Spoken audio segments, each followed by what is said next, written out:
The stagecoach wheels groaned against the rutted road, stirring up clouds of dust that hung in the October air like ghosts. Josephine Marlowe pressed her handkerchief to her nose, watching the familiar landscape roll past through the grimy window. 7 years. 7 years since she'd seen these weathered hills, these twisted junipers clinging to rocky outcrops, these endless stretches of sagebrush that seemed to go on forever under the vast Wyoming sky. "Dustwell, next stop," the driver called out, his voice rough as the road beneath them. Joe's stomach tightened. She smoothed down her traveling dress, a practical brown wool that had seen better days, and checked her reflection in the window glass. At 32, she looked older than when she'd left. Fine lines had settled around her eyes, and there was a weariness in her face that no amount of rest seemed to cure. Good, she thought. Maybe they wouldn't recognize her. Maybe she could slip into town, settle her business, and leave without stirring up old memories.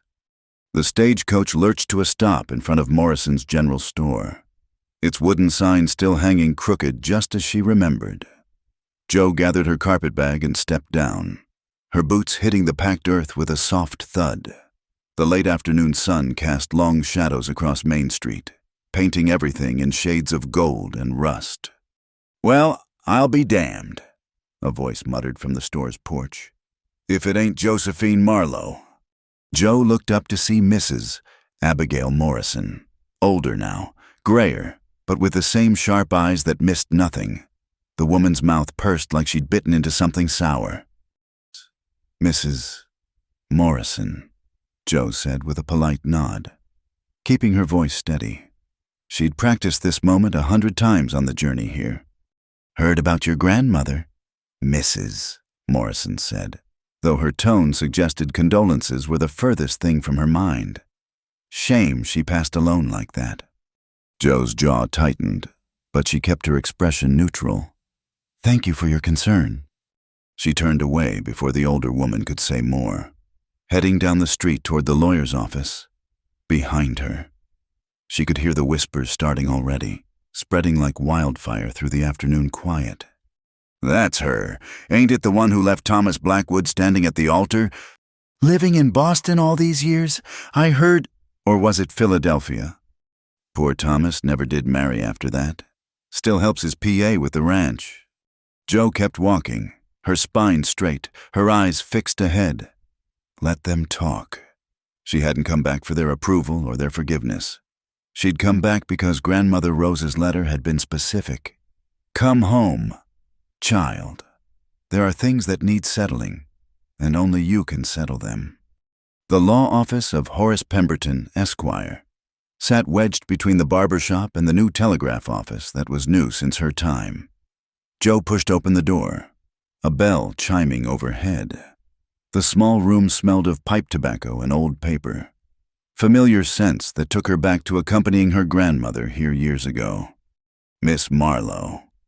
Pemberton rose from behind his desk, a thin man with thinning hair and kind eyes behind wire spectacles. At least his greeting held no judgment, only professional courtesy. "I've been expecting you. Please, have a seat."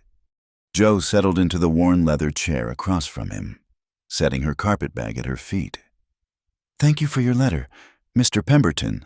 I came as quickly as I could." "Your grandmother was a remarkable woman," Pemberton said, shuffling through papers on his desk. Sharp as a tack until the very end. She left very specific instructions regarding her estate. "Estate?" Joe almost laughed. "My grandmother lived in a cabin that leaked every time it rained. What estate could there possibly be?" Pemberton peered at her over his spectacles. "The cabin, yes, 20 acres of land surrounding it. But also," he pulled out a sealed envelope. "This, she insisted it be given to you personally, and that you read it alone before we discuss anything further." Joe took the envelope, her grandmother's spidery handwriting spelling out her name. The paper felt heavy in her hands, weighted with more than just ink and intentions. "You can use my back office," Pemberton offered, gesturing to a door behind him. "Take your time." The back office was even smaller than the front, barely more than a closet with a desk and chair. Joe broke the seal carefully, unfolding the letter with hands that trembled slightly. My dearest Josephine, if you're reading this, then I'm gone and you've come home despite everything. I knew you would. You always were too much like me, stubborn and loyal in equal measure. I know why you left, child. I know the weight of a love that asks you to be less than you are. Thomas Blackwood is a good man, but he wanted a wife who would fade quietly into the background of his life. That was never you. The cabin is yours now, along with the land. It's not much, but it's free and clear. More importantly, there's something else I'm leaving you, something I've kept hidden for 40 years. In my bedroom, beneath the loose floorboard near the window, you'll find a small wooden box. What's inside is worth more than gold, though not in the way most folks reckon worth. Don't let this town drive you away again. Joe, you have as much right to be here as anyone. Maybe more. All my love, Grandmother Rose. The apple trees out back still produce. Make the cider the way I taught you. It helps on the loneliest nights. Joe read the letter twice, then folded it carefully and tucked it into her pocket. Worth more than gold. Her grandmother had always been given to mysterious pronouncements, but this felt different somehow, more urgent. When she emerged from the back office, Pemberton was waiting with a small leather folder. "The deed to the property," he said, sliding it across the desk. "All properly transferred to your name. Your grandmother also left a small sum enough to cover taxes for the next year and a bit besides." "Thank you," Joe said, taking the folder. "Is there anything else I need to sign?" "Not at present. The cabin has been closed up since she passed 3 weeks ago.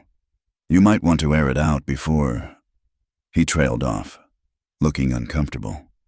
"Well, before you stay there, eh?" Joe stood, gathering her things. "I've slept in worse places. Mr. Pemberton, thank you for your time." The sun was lower now as Joe made her way through town toward the livery stable. She needed a horse, or at least a wagon ride out to the cabin. The old Hutchins place, that's what folks had called her grandmother's land, even though Rose had owned it for longer than most of them had been alive.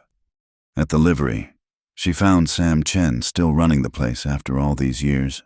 His face brightened with genuine pleasure when he saw her. "Miss Joe heard you were coming back." His smile was warm, without the judgment she'd seen elsewhere. Sam had always been kind and outsider himself. He understood something about not quite fitting in. "Need a ride out to your grandmother's place?" "If you could spare someone," Joe said, grateful for his easy manner. "I can pay—" "No need for that," Sam interrupted. "I was heading out that way anyway. Got to check on the Carlson mare I've got boarded at the old water station. Won't take but a minute to swing by your place first." As Sam hitched up the wagon, Joe noticed how the town had changed in small ways. New buildings here and there, fresh paint on others. But the bones of it were the same, the wide main street designed to let a team of oxen turn around, the false-fronted shops trying to look grander than they were, the church steeple rising white against the endless blue sky. "Town's grown some," Sam commented, following her gaze as he helped her up onto the wagon seat. "Railway spur came through 2 years back. Brought new folks, new money. Not all of it good." They rode in comfortable silence for a while, the wagon wheels creaking a familiar rhythm. The road out to the cabin was rougher than Joe remembered, washed out in places by spring floods no one had bothered to repair. "Your grandmother," Sam said eventually. "She never gave up hope you'd come back. Told me so last time I saw her, not a month before she passed." Joe's throat tightened. "I should have come sooner. Should have visited." "You had your reasons for staying away," Sam said gently. She understood that. They turned off the main road onto the narrower track that led to the cabin. The apple trees her grandmother had mentioned were heavy with fruit, unpicked and falling to the ground. The sight of such waste made Joe's chest ache. Grandmother Rose never would have let good apples rot. The cabin itself looked smaller than memory had painted it, a simple log structure with a stone chimney. a covered porch across the front, glass windows that were a luxury when they'd been installed. Weeds had grown up around the steps, and dust clouded the windows. But the walls stood straight and the roof looked sound. "Need help getting settled?" Sam asked as Joe climbed down from the wagon. "No, thank you." She pulled her carpet bag after her. "I'll be fine." Sam looked uncertain. "You sure it's getting on toward dark? And that place has been closed up a while." "I'll be fine," Joe repeated, more firmly. "Thank you for the ride." She waited until his wagon disappeared around the bend before approaching the cabin. The key was where Grandmother Rose had always kept it, under the loose stone by the steps. The door opened with a groan of protest, releasing the musty smell of closed spaces and old memories. Joe stepped inside, letting her eyes adjust to the dimness.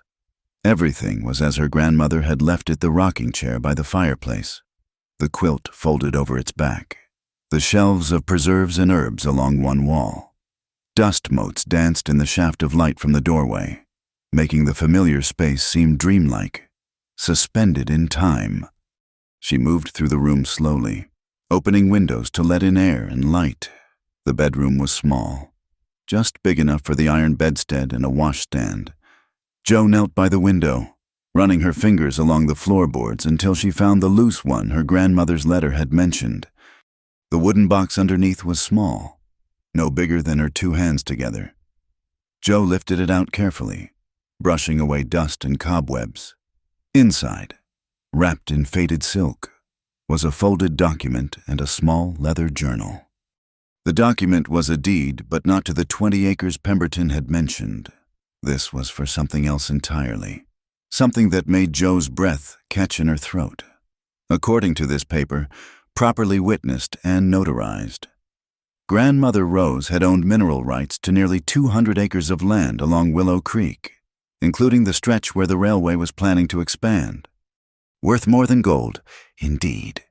The journal was filled with her grandmother's careful notations, dates, meetings, promises made and broken, a record of 40 years of quiet persistence, of a woman holding on to something everyone else had forgotten about or assumed worthless. Joe sat back on her heels, understanding washing over her. This was why her grandmother had wanted her to come back, not just to inherit a leaking cabin and 20 acres of scrubland, but to claim something that could change everything. Outside, dusk was falling, painting the sky in shades of purple and rose. Joe stood at the window, looking out at the land that was now hers, really hers, in a way she'd never expected. Somewhere in the distance, a coyote called, lonely and wild. She had come back to Dustwell expecting nothing but duty and old ghosts. Instead, she'd found a gift and a responsibility she hadn't asked for. Tomorrow would bring questions, challenges, probably threats when word got out about what her grandmother had left her. But tonight, Joe thought as she lit the oil lamp and began making the cabin livable again, tonight she would simply be home. The morning came early. With pale light filtering through the cabin windows, Joe had forgotten to curtain the night before. She'd slept fitfully on the old mattress, starting at every creak and groan of the settling logs, every scratch of wind against the roof. City living had made her soft, she thought ruefully, stretching out the kinks from her back. After a cold wash from the well and a breakfast of hardtack from her traveling supplies, Joe saddled the old mare Sam Chen had left for her use, a gentle bay named Buttercup, who seemed more interested in grazing than going anywhere. She needed supplies if she was going to make the cabin livable, and that meant another trip to town. But first, she wanted to check the boundaries of her land, to see what exactly Grandmother Rose had left her. The morning air was crisp, carrying the scent of sage and the promise of autumn. Joe followed the fence line, noting places where posts had rotted and wire had come loose. 20 acres wasn't much, but it was hers. The thought still seemed foreign, like wearing clothes that didn't quite fit. She was examining a section where the fence met the old wagon road when she heard the sound of a horse approaching. Joe turned, shading her eyes against the morning sun, and saw a rider coming at an easy walk. As he drew closer, She could make out details: tall in the saddle, broad-shouldered, wearing a battered hat that had seen better days. A dog trotted alongside, some kind of hound mix with a coat the color of dust. The man reined in a respectful distance away, touching the brim of his hat. "Ma'am," he said, his voice deep and measured. "Didn't mean to startle you."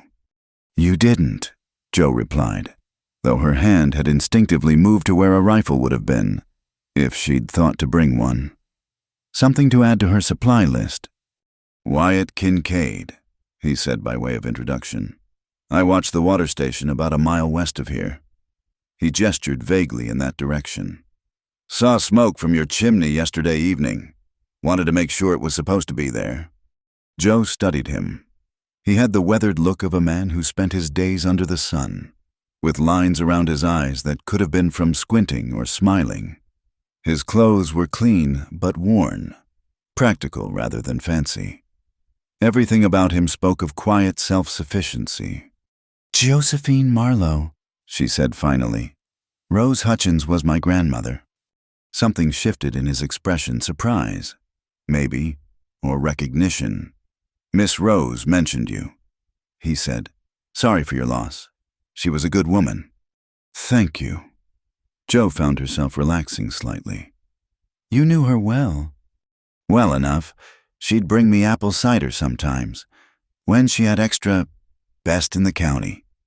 A ghost of a smile crossed his face. "She said her granddaughter taught her the recipe." Joe felt an unexpected warmth at that. She always did give me too much credit.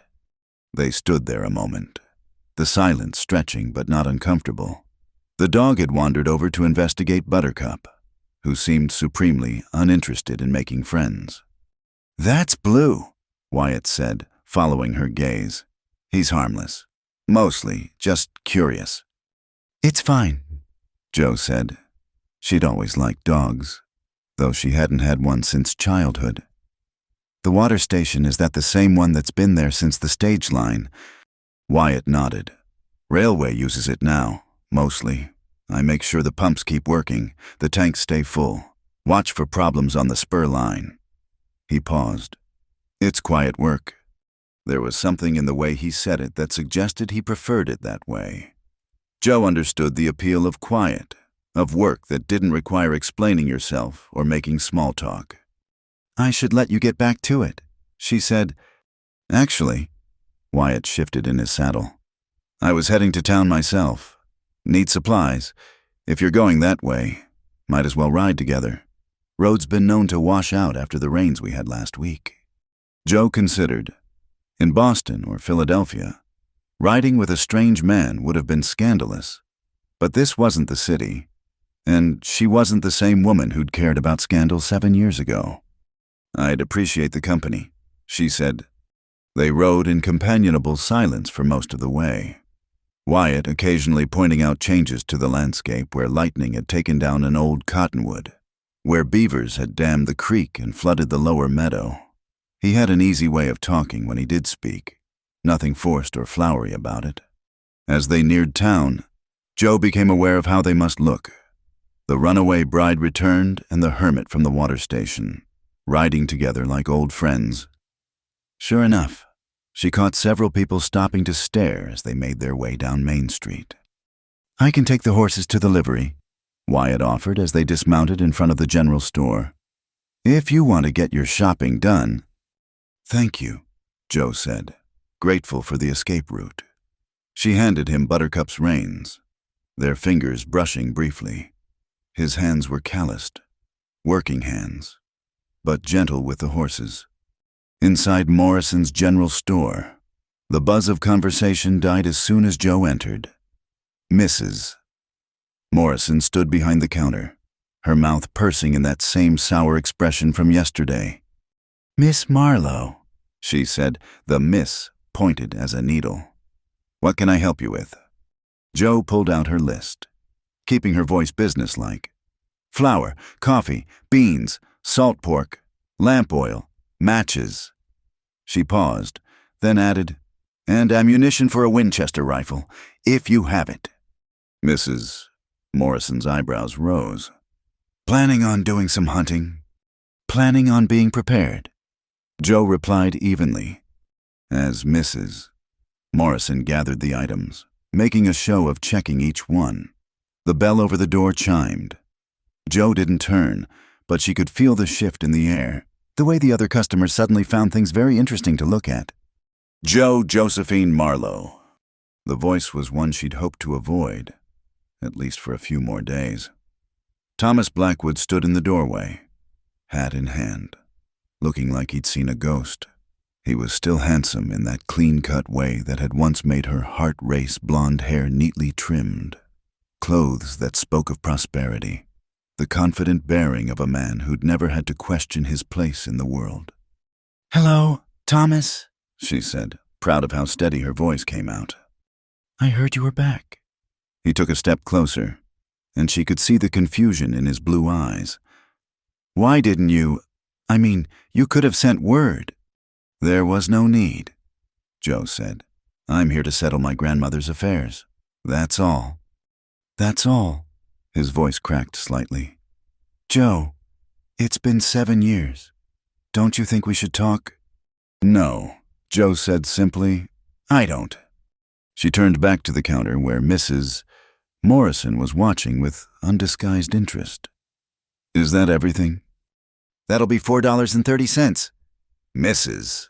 Morrison said, her voice carrying clearly through the store. Joe paid, gathering her purchases into the cloth bag she'd brought. Thomas was still standing there, blocking the door. "Please let me pass," she said. "Joe?" "The lady asked you to move." Wyatt's voice came from behind Thomas, quiet but firm. He must have finished with the horses. Thomas turned, taking in Wyatt's worn clothes and weather-beaten appearance. His expression shifted from confusion to something harder. "I don't believe we were talking to you, Kincaid." "No," Wyatt agreed mildly. "But the lady asked you to move, and you're blocking the door." For a moment, Joe thought Thomas might argue. She could see the calculation in his eyes, the weighing of options. Then he stepped aside, his jaw tight. "This isn't over, Joe," he said as she passed. "Yes," she said without looking back. "It is." Outside, Joe took a deep breath of the clean air. Wyatt fell into step beside her, not saying anything about what had just happened. She appreciated that more than she could say. "Thank you," she said as they reached the horses. He shrugged. Man should know when a conversation's done.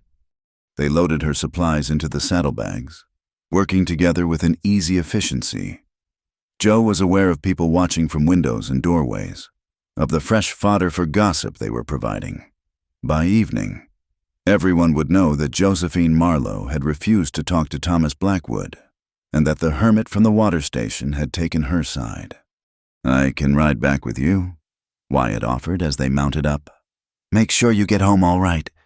Joe almost refused on principle she didn't need protecting, but something in his tone suggested the offer was more about companionship than chivalry. "I'd like that," she said. The ride back was different from the morning's journey.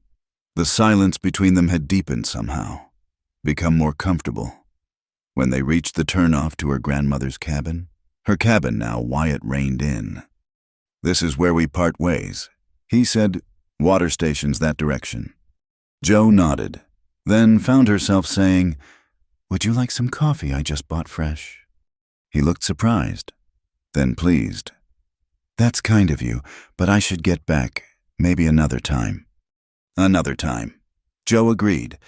She watched him ride away, Blue trotting alongside, until they disappeared around a bend.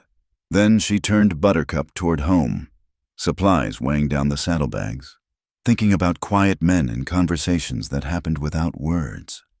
That evening, as she made coffee in her grandmother's old pot and watched the sun set through the kitchen window, Joe thought about roots, about the way some plants could survive being transplanted while others withered and died. She'd thought she was the kind that needed to be somewhere else to bloom.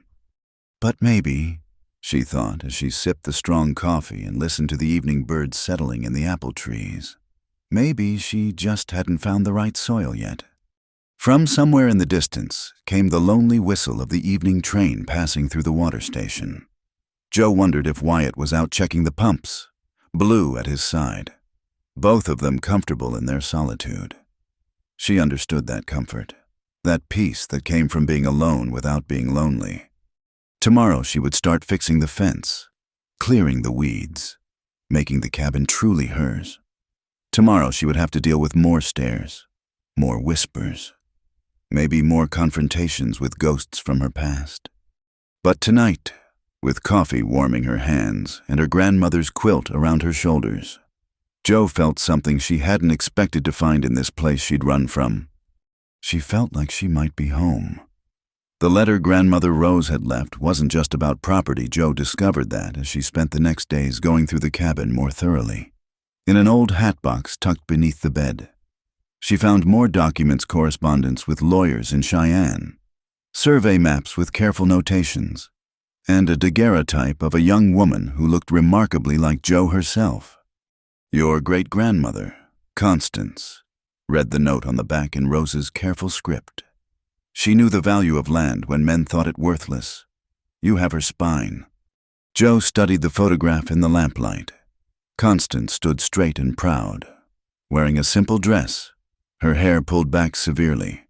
Her eyes held the same direct gaze Joe saw in her own mirror eyes that didn't look away, didn't apologize for taking up space. She was absorbed in reading through the correspondence when Blue's barking broke the evening quiet. Joe looked up from the kitchen table, frowning. The dog's bark was distant but insistent, coming from the direction of the road.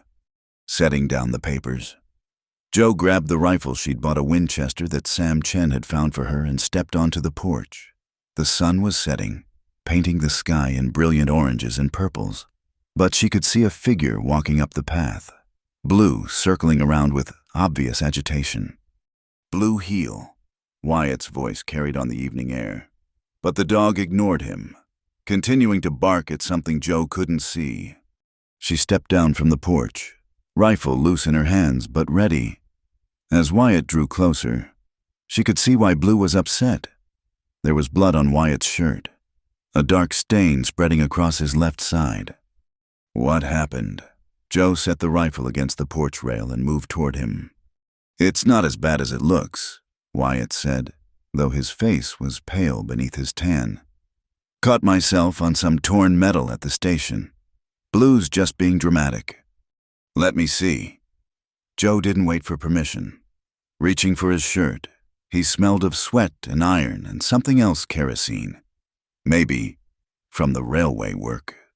The gash ran along his ribs, not deep but ragged and still bleeding. Joe had seen worse, had helped her grandmother tend injuries when the doctor was too far away or too drunk to come. "This needs cleaning and stitching," she said. "Come inside." "I can make it home." "Your home is a mile away, and you're dripping blood." Joe's tone brooked no argument. "Inside, now." He followed her into the cabin, Blue trailing behind with worried whines. Joe directed Wyatt to a kitchen chair while she gathered what she needed. Her grandmother's medical supplies were still in the same drawer. Bottles of carbolic and iodine, clean cloth, needle and thread.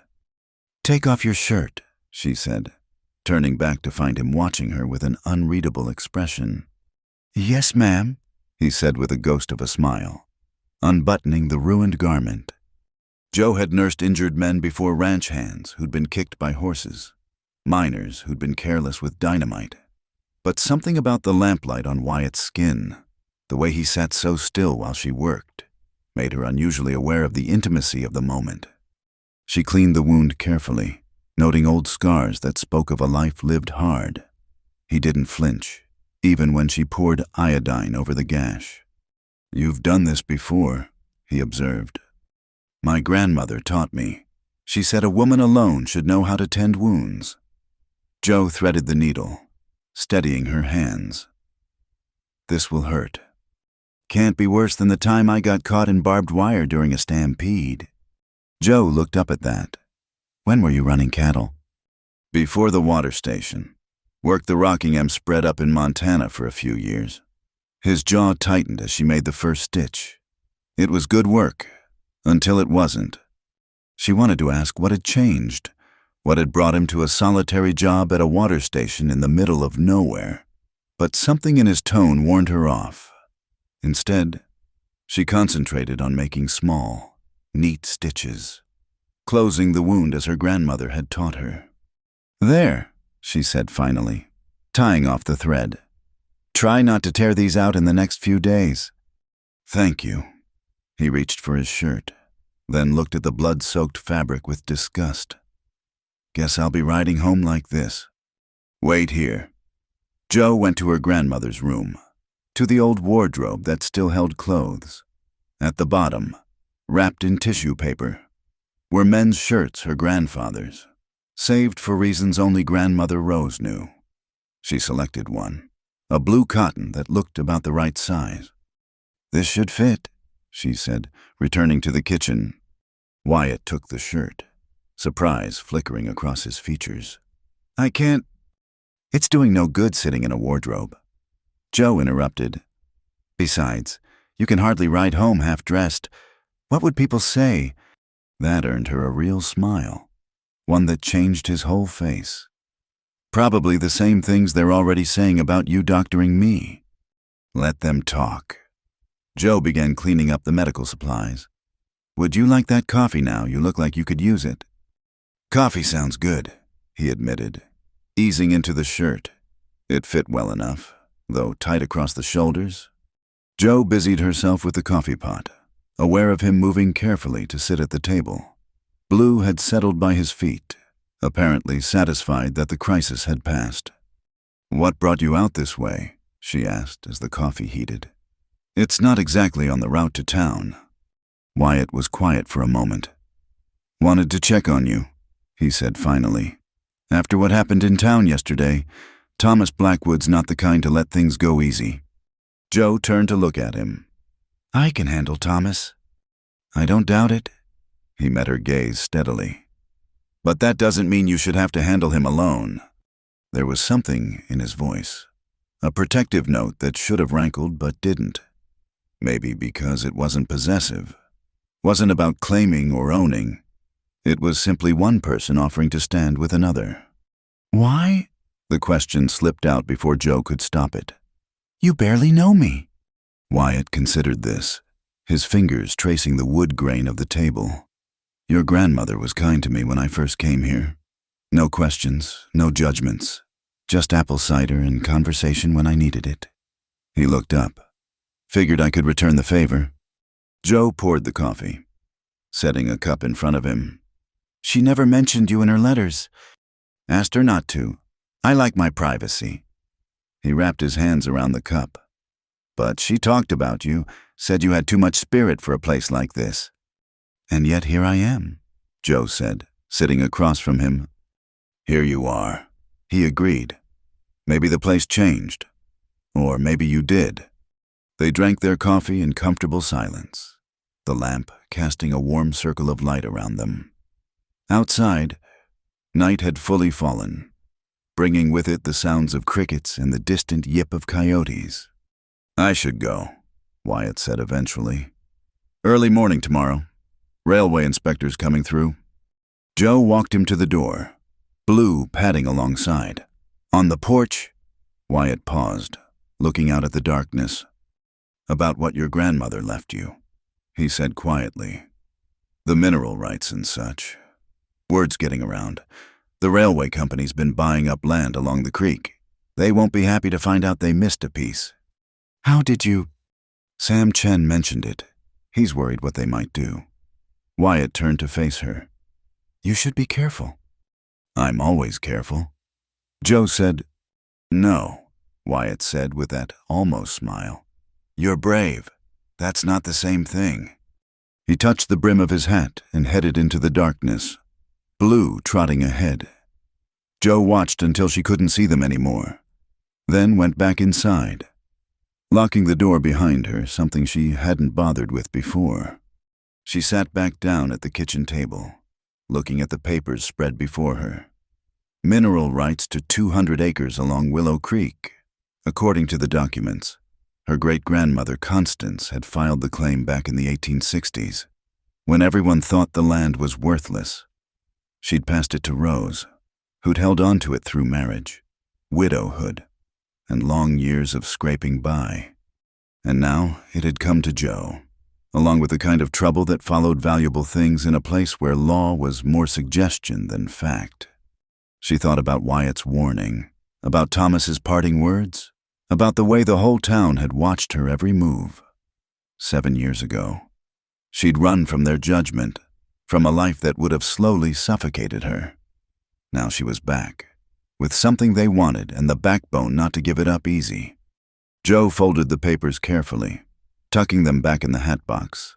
Tomorrow she'd ride to the county seat, file the proper paperwork to make sure everything was legal and recorded. Tomorrow she'd start the fight she could feel coming.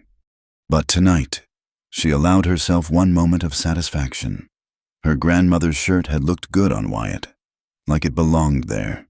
His coffee cup still sat on her table, a small sign that she wasn't as alone as she'd expected to be. From outside came Blue's distant bark just once, a checking-in sound that made her smile. Even the dog was keeping watch. Joe banked the fire and prepared for bed, the Winchester propped within easy reach. As she lay in the darkness, she thought about roots again, about the women who'd come before her, Constance with her fierce eyes, Rose with her quiet determination. They'd held on to this land when holding on seemed foolish. They'd planted themselves in hard soil and refused to be moved. Joe pressed her hand to her chest, feeling her heartbeat steady and strong. She had their spine, their stubbornness, their way of seeing value where others saw nothing. Let them come, she thought. The railway men, Thomas, anyone who thought they could pressure or frighten her into giving up what was hers. She was Josephine Marlowe, granddaughter of Rose Hutchins, great-granddaughter of Constance. She had roots in this land now, twisted and deep and strong. And she wasn't going anywhere. The storm rolled in from the mountains just after noon, dark clouds piling up like dirty wool against the sky. Joe had been working on the chicken coop, trying to patch holes where some predator fox or weasel had been getting in. She'd found feathers scattered across the yard that morning, though, thankfully, no carcasses. The few chickens grandmother Rose had kept were wily survivors. She felt the temperature drop first, that sudden chill that meant rain was coming fast. The wind picked up, sending her tools clattering across the yard. Joe grabbed what she could, shoving hammers and nails into the toolbox, but the first fat raindrops were already falling. By the time she reached the porch, the drops had become a downpour. Water came down in sheets, turning the yard to mud in minutes. Joe stood under the porch roof, watching the wall of rain march across her land, listening to it drum on the tin roof of the chicken coop. She was soaked through, her dress clinging uncomfortably, hair plastered to her head, inside. She stoked the fire and put water on to heat, planning to change into dry clothes and wait out the storm with hot tea and her grandmother's correspondence. That's when she heard the sound of a wagon in trouble, creaking wood, a horse's distressed whinny, someone cursing colorfully over the storm's roar. Joe grabbed her shawl and headed back to the porch. Through the rain, she could just make out a wagon tilted at an alarming angle where the road dipped toward the creek. As she watched, a figure jumped down from the driver's seat, immediately sinking ankle-deep in mud. Even through the rain, she recognized the way he moved. Wyatt. Without thinking, Joe plunged into the storm. The rain hit like cold needles, the wind trying to push her back. Mud sucked at her boots with every step. By the time she'd reached the wagon, she was as soaked as if she'd jumped in the creek. "What happened?" she shouted over the storm. Wyatt looked up from examining the wagon wheel, water streaming from his hat brim. "Axle cracked, hit a washout." He had to raise his voice to be heard. "Horse is spooked, won't move." Joe could see the problem. The road had been weakened by last week's rain, and this storm had finished the job. The wagon's front wheel had dropped into a hole that was rapidly becoming a small pond. "We need to unhitch the horse before she hurts herself," Joe said, The mare was indeed panicking, eyes rolling white, hooves slipping in the mud. Together they fought with the harness, rain making the leather slick and their fingers clumsy. The mare kicked out, catching Wyatt's shoulder and sending him stumbling. Joe grabbed the bridle, using her voice low and steady despite the chaos to calm the animal. "That's it, easy girl, we'll get you free." Finally, the last buckle came loose. The mare lurched forward, nearly knocking Joe down, but she held on until the horse steadied. Wyatt took the lead rope, guiding the trembling animal away from the tilted wagon. "My cabin's closest," Joe shouted. "Leave the wagon for now." Wyatt nodded. There was nothing in the wagon that couldn't survive getting wet, just supplies for the water station.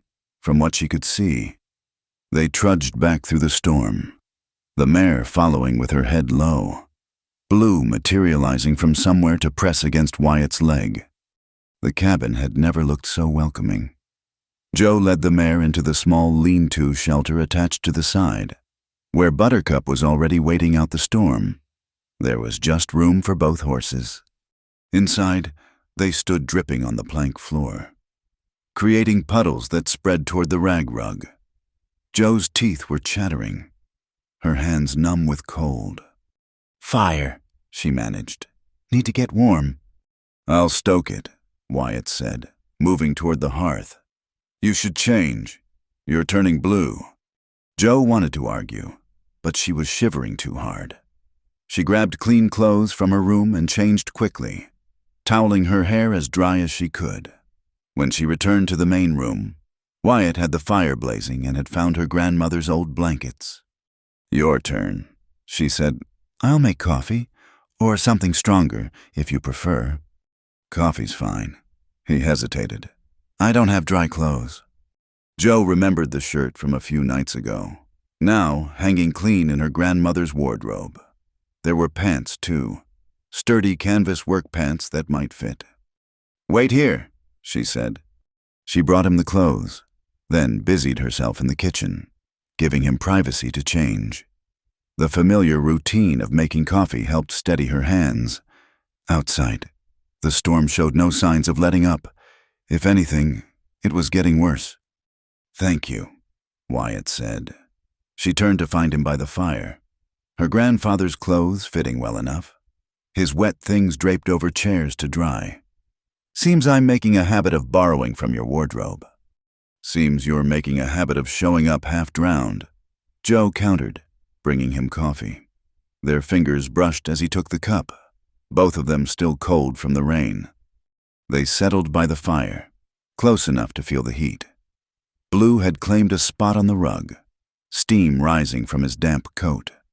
The storm raged outside, but inside was warm and quiet, except for the crack of burning wood and the drum of rain on the roof. "I was bringing supplies back from town," Wyatt said after a while. "Didn't see the washout until it was too late." "Road's been bad since last week," Joe agreed. "County should have fixed it, but—" She shrugged. The county had bigger concerns than one rural road. "Your stitches held up well," Wyatt observed, "through all that." Joe glanced at his side, where the shirt pulled slightly. "You've been careful with them. Had a good nurse." They fell quiet again, but it wasn't awkward. Joe found herself studying his profile in the firelight, the strong line of his jaw, the way his hair curled slightly where it was drying.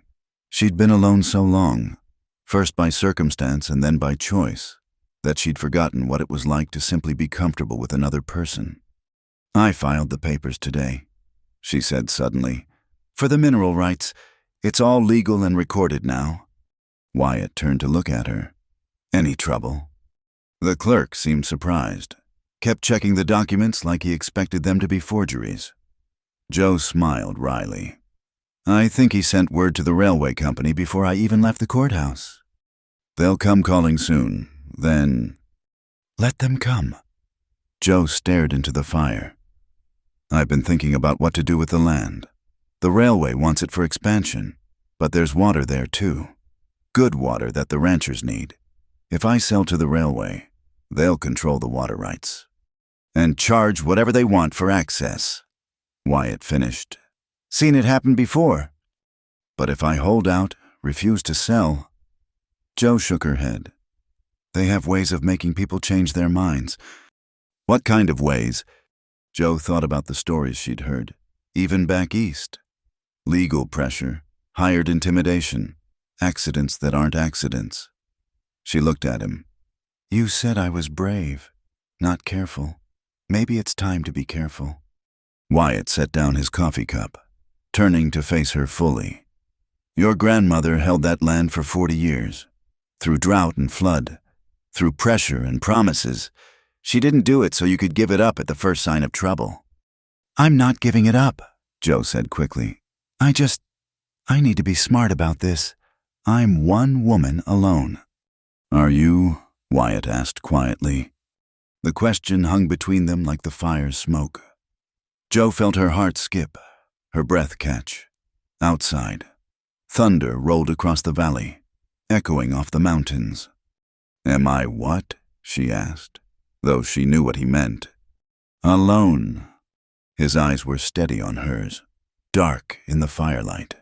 There was a question there, and an offer, and something else, something that had been building since that first morning by the fence line.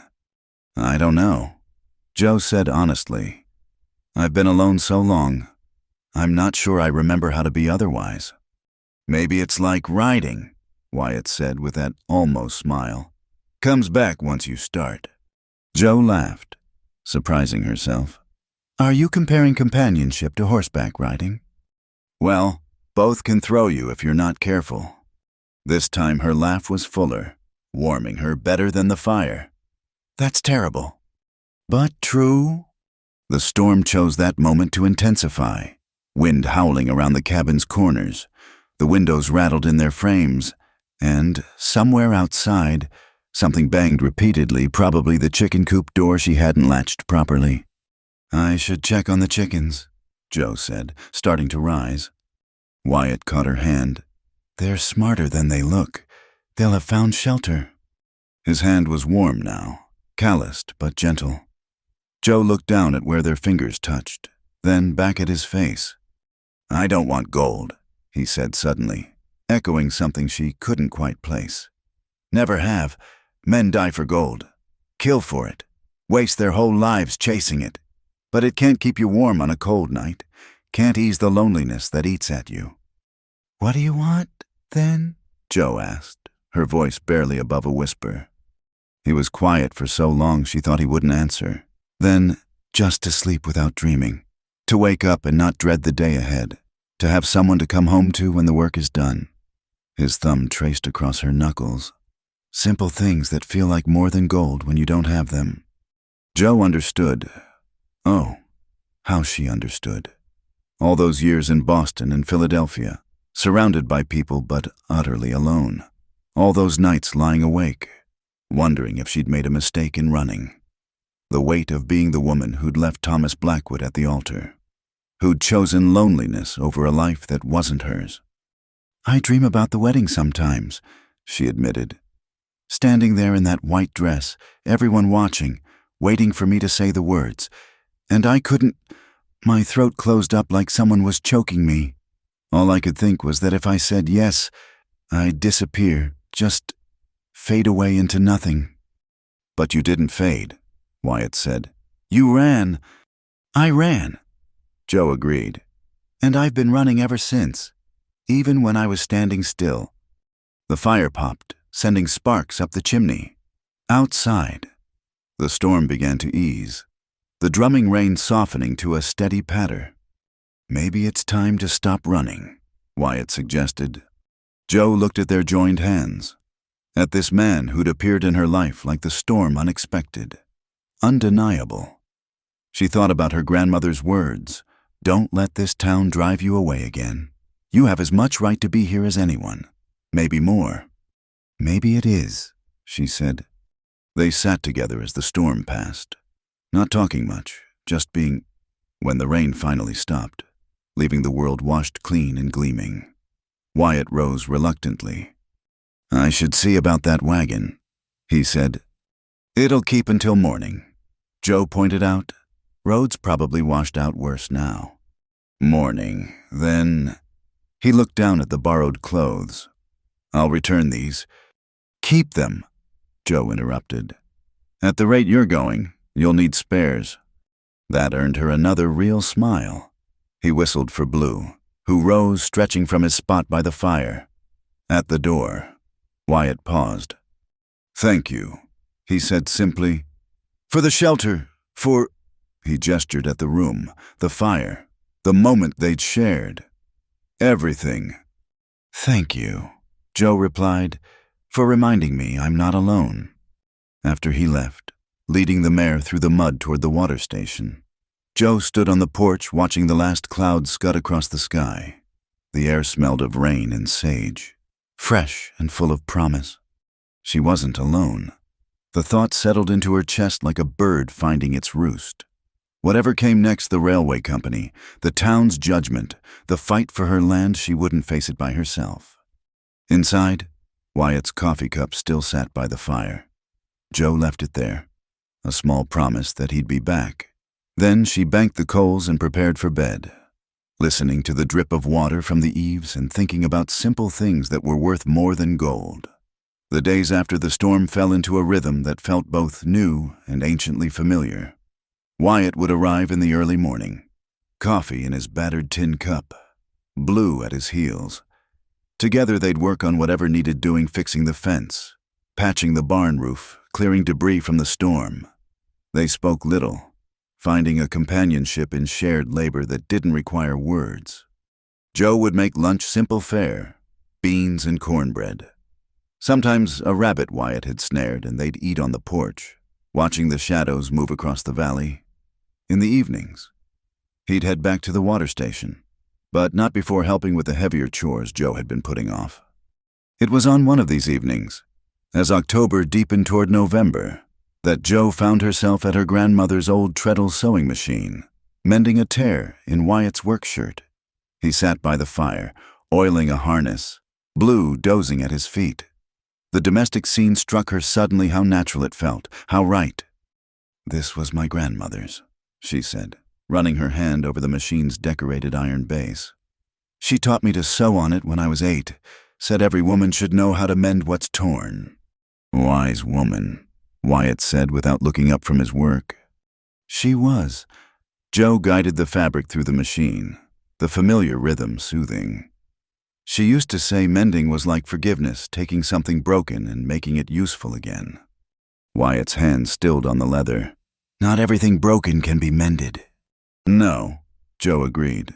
But more things than you'd think, if you're patient enough. She finished the seam and bit off the thread, holding up the shirt to inspect her work. The repair was nearly invisible. Just a faint line where the tear had been.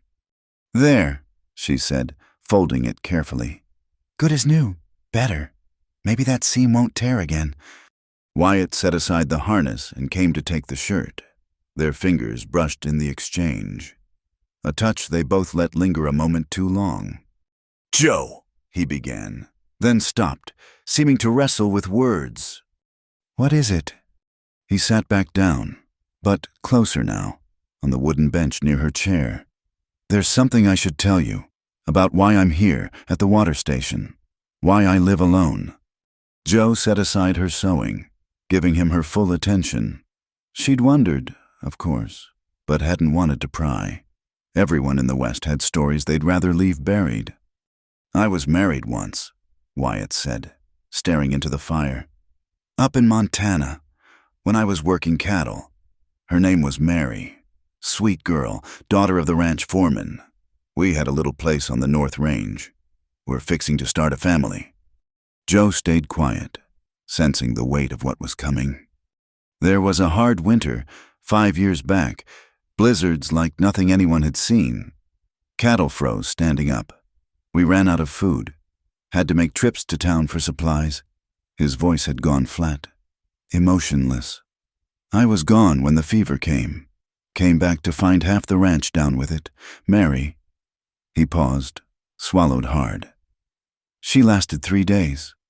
Wasn't anything the doctor could do, even if he could have gotten through the snow. I'm sorry, Joe said softly. I stayed through the spring, helped bury the dead when the ground thawed. 14 people, all told. Then I left. Couldn't stand to be there anymore, seeing her ghost everywhere I looked. He finally met Joe's eyes. Been drifting ever since.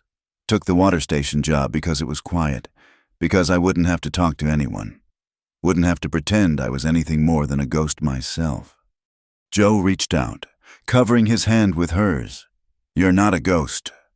Felt like one.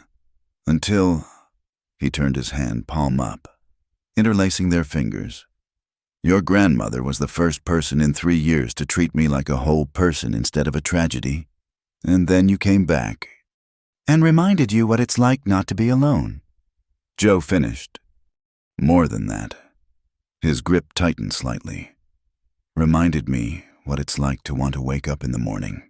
To look forward instead of back. They sat in silence for a moment, hands clasped, the weight of shared loss between them. Joe thought about her own ghosts, not the dramatic tragedy of death, but the slow suffocation of a life that didn't fit. Different kinds of loss, but loss all the same. I don't want to replace her, Joe said carefully. I wouldn't want to be a replacement. You're not, Wyatt said firmly. You're nothing like her. Mary was... He searched for words. She was morning sunshine, sweet and easy and uncomplicated. You're more like a thunderstorm, powerful and unpredictable and impossible to ignore. Joe laughed, surprising them both. A thunderstorm. How flattering. I meant it as a compliment. A smile tugged at his mouth. I've spent 5 years hiding from storms. Maybe it's time I stopped. Before Joe could respond, Blue's head shot up, a low growl rumbling in his throat. Wyatt was on his feet instantly, moving to the window. Someone's coming, he said. 3 riders. Joe joined him, peering out into the darkness. She could just make out the shapes moving up the road, the glint of metal that might have been weapons or tack. Stay inside, Wyatt said, reaching for his coat. Like hell, Joe replied, grabbing the Winchester. This is my land. They stepped onto the porch together, Wyatt slightly in front. The riders came into the circle of light cast by the cabin windows, and Joe recognized the man in the lead, Marcus Thornton, the railway company's chief negotiator. The 2 men with him were strangers, hard-faced men who wore their guns like they knew how to use them. Evening, Miss Marlowe, Thornton said, touching his hat brim mockingly. Sorry to call so late, but I heard you'd filed some interesting papers at the courthouse. Whatever business you have can wait until daylight, Joe said, keeping the rifle pointed down but visible. I'm afraid it can't. Thornton dismounted, his men following suit. You see, there seems to be some confusion about those mineral rights you're claiming. The railway has plans for that land. No confusion, Joe said. The papers are legal. My great-grandmother filed the claim in 1863. It's been in my family ever since. Thornton's smile was cold. Papers can be lost. Claims can be challenged, especially when they interfere with progress. Is that a threat? Wyatt asked quietly.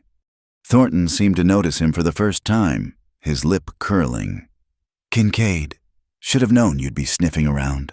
Birds of a feather. I suppose outcasts stick together. You need to leave, Joe said.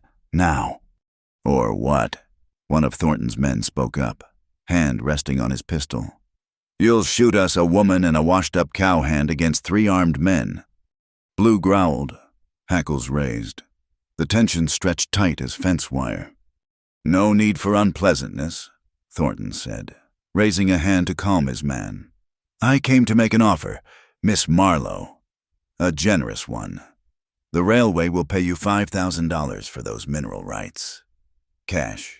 That's enough to set you up comfortable anywhere you want to go. I don't want to go anywhere, Joe said. And the land's not for sale. Everything's for sale at the right price. Thornton pulled out a leather wallet, extracting bills. How about 6,000? That's more than this whole ranch is worth. You heard the lady, Wyatt said.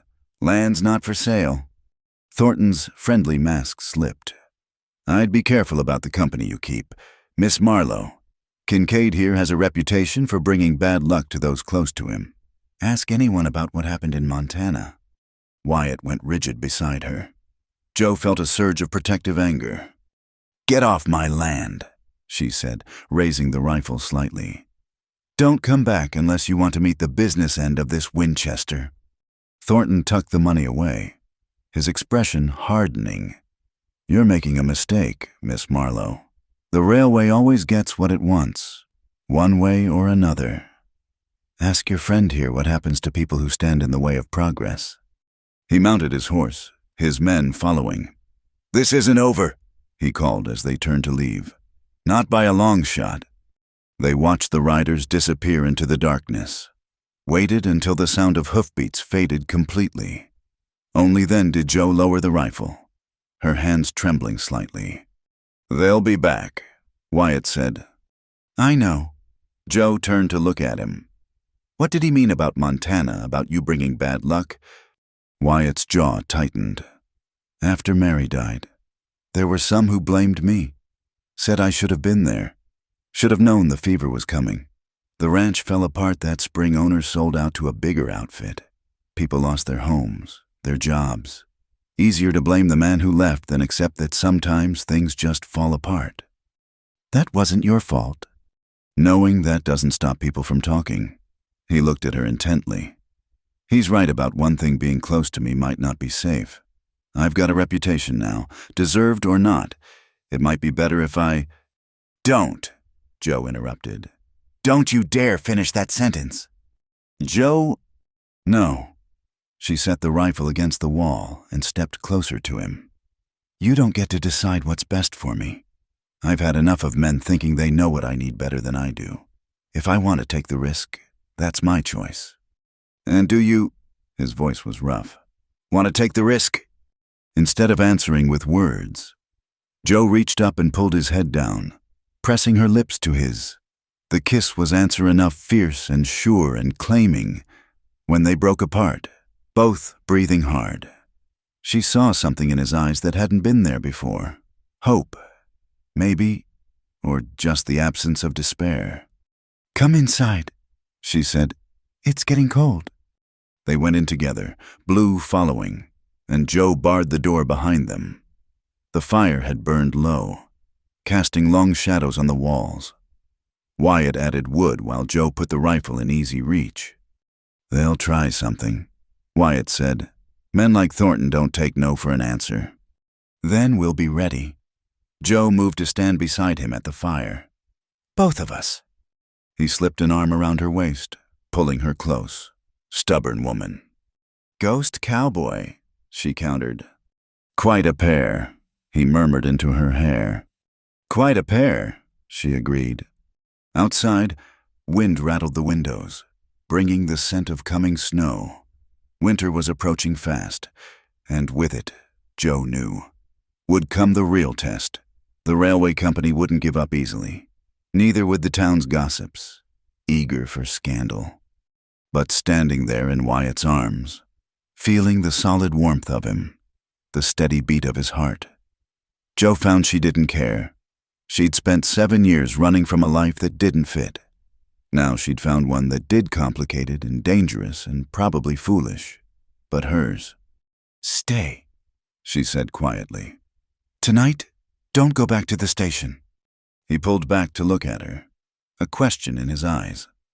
Just to sleep, she clarified, feeling heat rise in her cheeks. But stay. All right, he said simply. Later, lying in the dark with Wyatt's arm around her waist, his breathing deep and even behind her, Jo thought about what he'd said in the storm. Just to sleep without dreaming, to have someone to come home to. Simple things that felt like more than gold. In the morning, there would be challenges to face, battles to fight. But for now, in the quiet darkness with snow beginning to fall outside, Jo closed her eyes and slept without dreams, held safe in the circle of arms that had learned how to hold again. The first frost came early that year, silvering the grass and turning breath to vapor in the morning air. Joe woke to find the windows etched with ice crystals, delicate as lace, beside her. Wyatt stirred, his arm tightening around her waist before he came fully awake. "Morning," he murmured against her shoulder. "Morning." Joe turned in his arms, studying his face in the pale dawn light. They'd shared a bed for 2 weeks now, ever since Thornton's visit, but she still marveled at the simple intimacy of waking together. "I should check the water pipes," Wyatt said, though he made no move to leave. "They'll freeze if I don't wrap them." "In a minute," Joe said, burrowing closer to his warmth. They lay quietly, listening to Blue's gentle snoring from his spot by the door. These morning moments had become precious stolen time before the day's work began, before the world intruded with its demands and dangers. Eventually, duty won. Wyatt rose, moving quietly as he dressed in the pre-dawn darkness. Joe watched him from the bed, admiring the efficient way he moved, the careful way he strapped on his gun belt. The threats had been subtle so far: cut fence wires, spooked horses, water barrels mysteriously emptied, but they both knew it was only the beginning. "I'll be back by noon," he said, bending to kiss her forehead. "Sam's bringing supplies out from town today. Might have news." "Be careful," Joe said, as she did every morning. "Always am," he replied, as he always did. After he left, Joe rose and dressed, stoking the fire against the cold. She had her own work preserving the last of the apple harvest, reinforcing the chicken coop against winter predators, endless mending and maintenance. But first, she wanted to check something. In her grandmother's room, she pulled out the wooden box again. Beneath the deed and journal, wrapped in oilcloth, were letters she hadn't noticed before. The paper was yellowed, the ink faded, but the handwriting was clear. They were from her great-grandmother, Constance, to a lawyer in Denver, discussing the mineral rights. One passage made Joe's breath catch. "The men laugh at me for holding worthless land. Let them laugh. I've seen the surveys, the geological reports. There's more than water under that ground coal, perhaps even copper. Someday it will be worth fighting for. I'm planting seeds for a harvest my daughters will reap." Joe folded the letter carefully. Constance had been right. The land was worth fighting for, and the railway knew it. That's why they were pushing so hard. A knock at the door interrupted her thoughts. Joe grabbed the rifle before answering a habit now, but relaxed when she saw Sam Chen on the porch, his wagon loaded with supplies. "Morning, Miss Joe," Sam said, his breath clouding in the cold air. "Got your order here, plus a few extras." "Extras?" Joe lowered the rifle. Sam glanced around nervously, then pulled back a tarp to reveal ammunition boxes, lamp oil, medical supplies, more than she'd ordered, more than she could afford. "Folks in town are talking," he said quietly, "about you standing up to the railway. Some think you're foolish, but others," he shrugged, "others remember what the railway did to the Peterson place last year, burned them out when they wouldn't sell." "I can't pay for all this," Joe said. "Already paid for. Anonymous benefactor." Sam's expression suggested he knew exactly who the benefactor was, but wouldn't say. "There's something else. Letter came for you." He handed her an envelope with her name written in careful script. Joe recognized the handwriting misses. Eleanor Walsh, the school teacher who'd been one of the few to befriend her years ago. "Thank you, Sam," Joe said. "Would you like some coffee? You must be cold." "Can't stay. Got other deliveries." He paused. "You might want to read that letter quick. Mrs. Walsh seemed mighty insistent it reach you fast." After Sam left, Joe opened the letter by the kitchen table, frowning at its brevity. "Joe, come to town tomorrow if you can. Important matters to discuss that shouldn't be put in writing. Trust me. Eleanor." Joe stared at the words, unease prickling her spine. Eleanor wasn't given to dramatics. If she said it was important. She was still puzzling over it when she heard horses approaching. Multiple horses, moving fast. Joe grabbed the rifle and stepped onto the porch, relaxing only slightly when she saw Wyatt leading the group, Blue running alongside. Behind him rode two men she didn't recognize, one older with silver at his temples, one younger with the keen eyes of someone used to watching for trouble. Both wore badges. Joe. Wyatt swung down from his horse, his expression grim. This is Federal Marshal James Corbett and Deputy Marcus Reed. They've come about the railway situation. Marshal Corbett touched his hat. Miss Marlowe, sorry to intrude, but we've had reports of intimidation and threats against lawful property owners in this area. Thought we should investigate. Joe lowered the rifle. Coffee's hot, if you'd like to come in. Inside. The marshals sat at her kitchen table looking incongruous in their city-bought clothes. Blue stationed himself by the door, watchful. We've been tracking the railway's expansion activities, Corbett said, accepting the coffee gratefully. There have been complaints in 3 territories about their methods: burned barns, poisoned wells, staged accidents. Hard to prove, but the pattern's clear. Why now? Joe asked. Why investigate now? The deputy, Reed, spoke up. Because 3 property owners have died in suspicious circumstances in the last 6 months.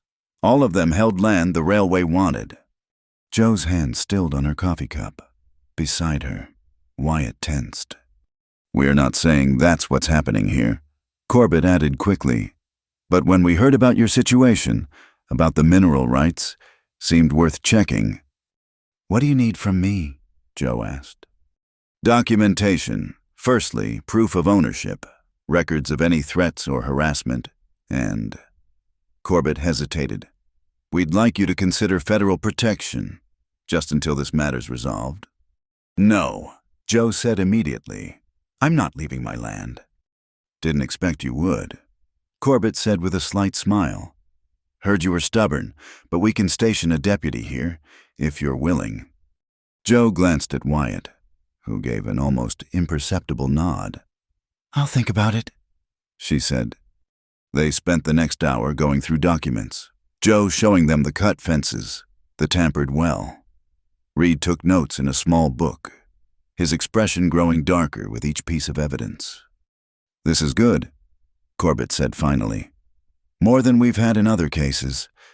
Miss Marlowe, I'll be frank, the railway has deep pockets and good lawyers. But federal law is federal law. If we can prove they're using illegal methods, we can stop them. If, Joe repeated. If, Corbett agreed. In the meantime, be careful. Document everything. And...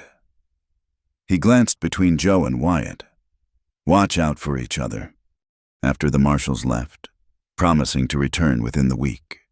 Joe and Wyatt sat on the porch despite the cold, processing what they'd learned. 3 dead, Joe said quietly. I didn't know it was that bad. Men kill for less than mineral rights. Wyatt said, Question is, what do we do about it? Joe thought about Eleanor's letter, about Sam's nervous glances, about the supplies someone had anonymously paid for. I think we're not as alone as we thought, she said. People are choosing sides. That could be good or bad. I know. Joe leaned against his shoulder. But I'd rather have allies than face this alone. You're not alone, Wyatt said firmly. Not anymore. That evening, as they prepared dinner together, a simple stew with vegetables from the root cellar, Joe told him about Eleanor's letter. I'll go with you, Wyatt said immediately. To a meeting with the schoolmarm, Joe smiled. That'll set tongues wagging? Let them wag. He caught her hand. I mean it, Joe. After what the marshals said, I don't want you going anywhere alone. I'm not made of glass. Wyatt Kincaid. No, he agreed. You're made of steel and stubbornness and pure mule-headedness. But even steel can break if you hit it right. Joe wanted to argue, but the worry in his eyes stopped her. He'd lost someone once to circumstances beyond his control. She wouldn't make him go through that again. All right, she said. We'll go together.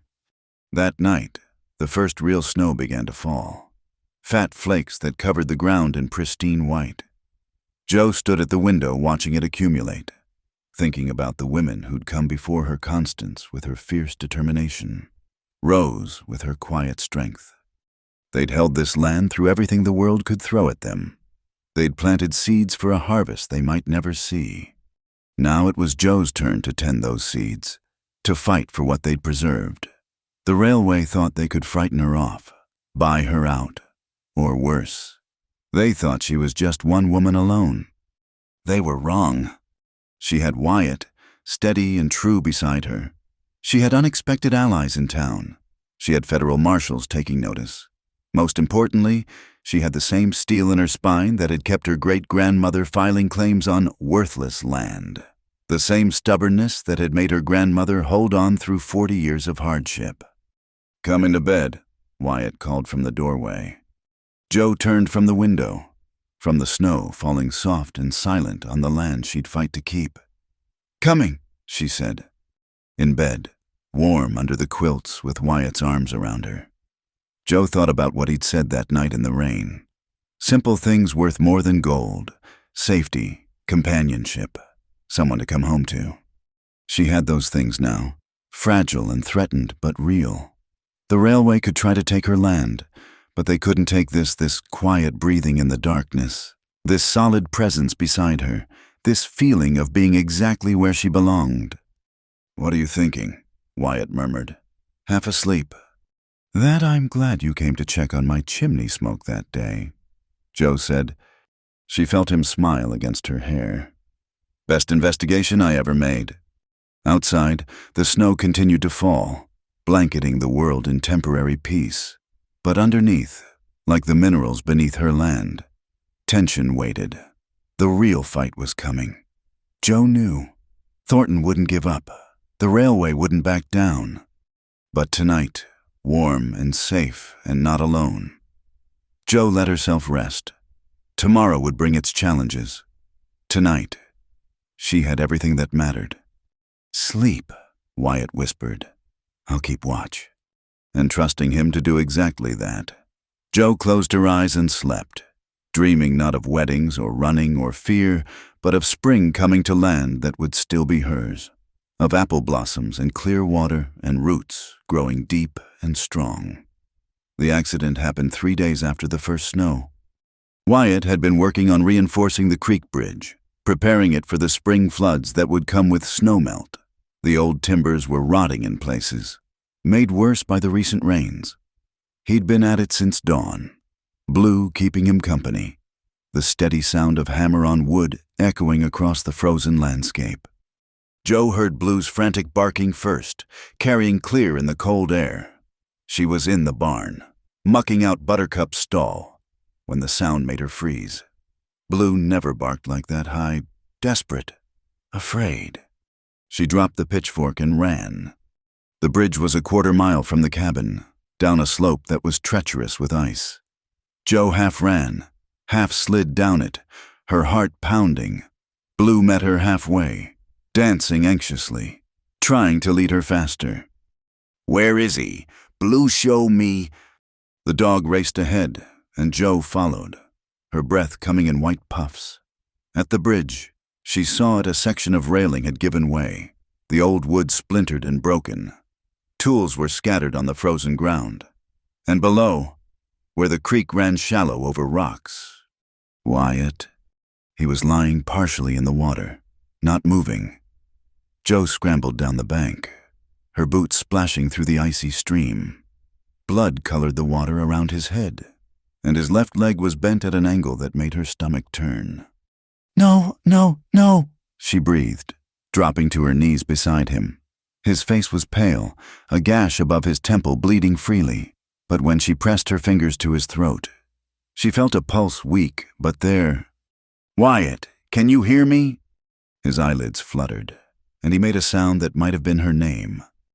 "Don't try to move," Joe said, though he showed no signs of being able to. She needed to get him out of the water, but moving him with that leg. Blue whined, pressing close. Joe's mind raced. She couldn't carry Wyatt up the bank alone. couldn't leave him in the freezing water while she went for help. "Blue," she said urgently. "Go home. Get help. Home." The dog hesitated, torn between obedience and loyalty to his master. "Go," Joe commanded. "Now." Blue took off running, and Joe turned back to Wyatt. She stripped off her coat, wadding it under his head to keep it out of the water. The cut was deep but clean, no debris that she could see. But the leg. "Joe," Wyatt's voice was barely a whisper. "I'm here. You fell. Hit your head." He tried to move and gasped, his face going even paler. "Leg's broke." "I know. Help's coming. Just stay still." She kept talking to him, nonsense mostly, trying to keep him conscious while watching for help. It felt like hours, but was probably only minutes before she heard horses. Sam Chen appeared at the top of the bank, Eleanor Walsh beside him, both of them sliding down almost as fast as Joe had. "Saw Blue running through town like the devil was after him," Sam said, figured something was wrong. "We need to move him," Joe said. "He's been in the water too long." Sam was already assessing the situation with practical efficiency. "Eleanor, ride to Doc Morrison. Tell him broken leg and head injury. Joe, help me get him up the bank."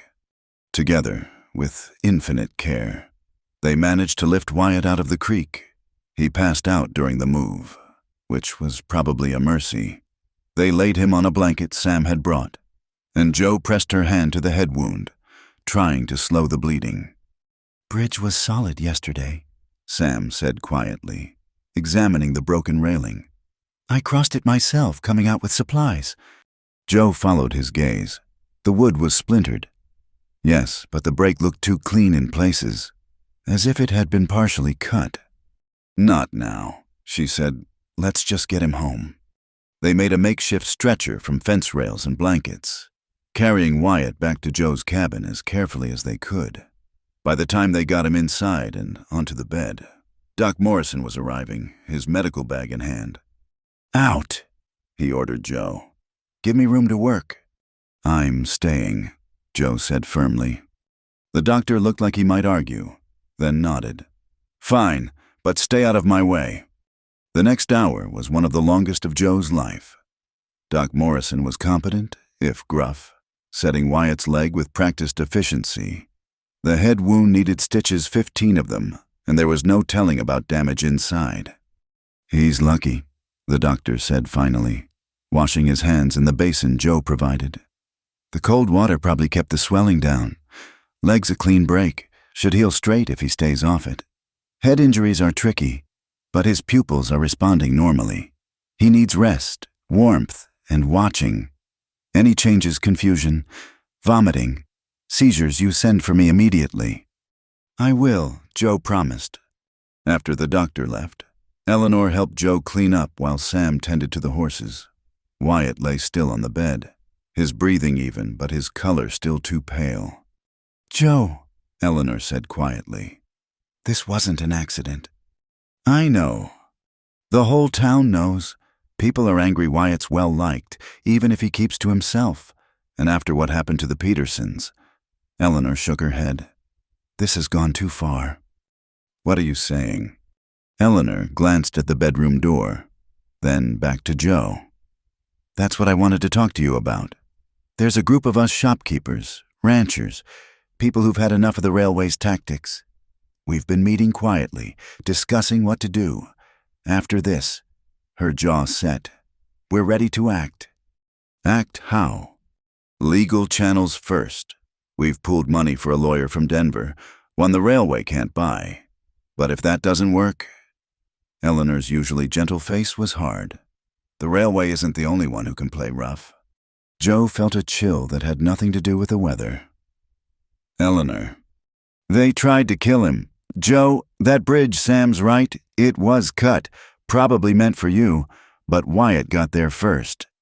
Eleanor gripped Joe's hands. "We're not going to let them drive you out or hurt you. Not anymore." After Eleanor and Sam left, Joe sat beside the bed, watching Wyatt breathe. Blue had planted himself at the foot of the bed and refused to move. The cabin felt too quiet, too vulnerable. She thought about barricading the door, about sitting up all night with the rifle across her lap. But exhaustion was pulling at her, and she knew she needed to be strong for whatever came next. In the end, she compromised. She pulled her grandmother's rocking chair into the bedroom, the rifle within reach, and wrapped herself in a quilt. Sleep, when it came, was fitful. Wyatt woke near midnight, disoriented and in pain. Joe gave him the laudanum Doc Morrison had left, helped him sip water, checked his pupils as she'd been taught. His hand caught hers as she turned to go. "Don't leave," he mumbled, words slurred but urgent. "I'm not going anywhere," Joe promised, settling back in the chair. "No, I mean," he struggled to focus. "Don't let them drive you off the land. Promise me." "Wyatt." "Promise." His grip tightened with surprising strength. "This land is yours, your grandmother's legacy. Don't let them take it." "I won't," Joe said. "I promise." He relaxed then, sinking back into drugged sleep. Joe held his hand, feeling the calluses and scars, the strength still there despite everything. Dawn came slowly, pale light creeping through the windows.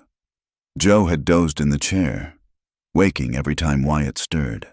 Her neck ached and her back protested, but Wyatt's color was better, his breathing deeper.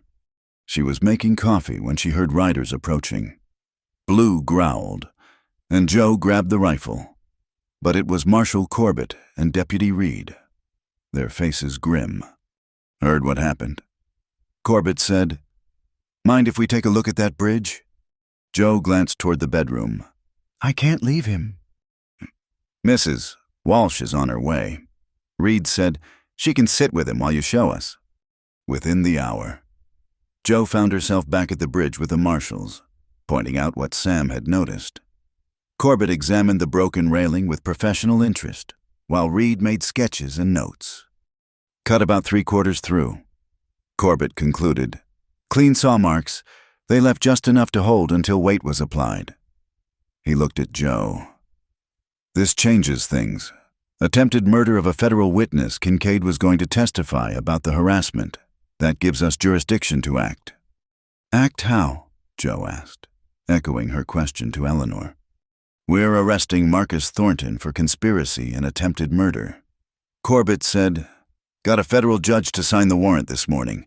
Would have been here sooner, but we wanted it ironclad."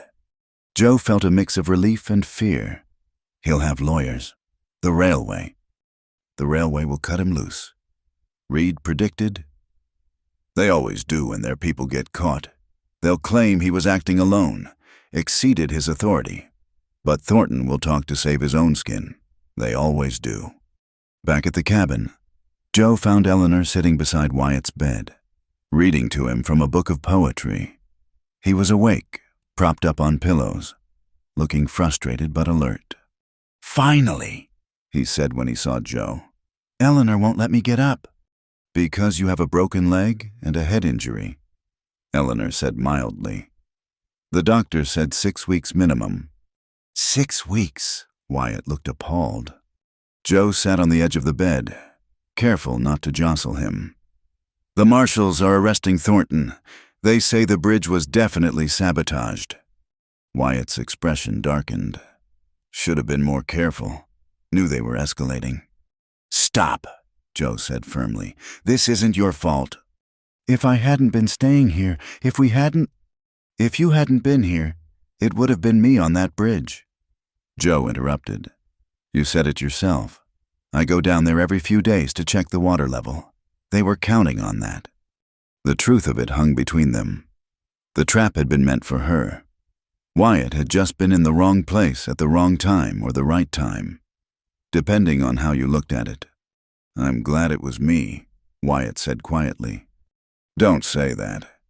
"It's true." He caught her hand. "Better me than you." "Better neither of us," Joe said fiercely. Eleanor rose tactfully. "I'll go make some tea." When they were alone, Joe leaned her forehead against Wyatt's, careful of his bandages. "You scared me," she whispered. "Sorry."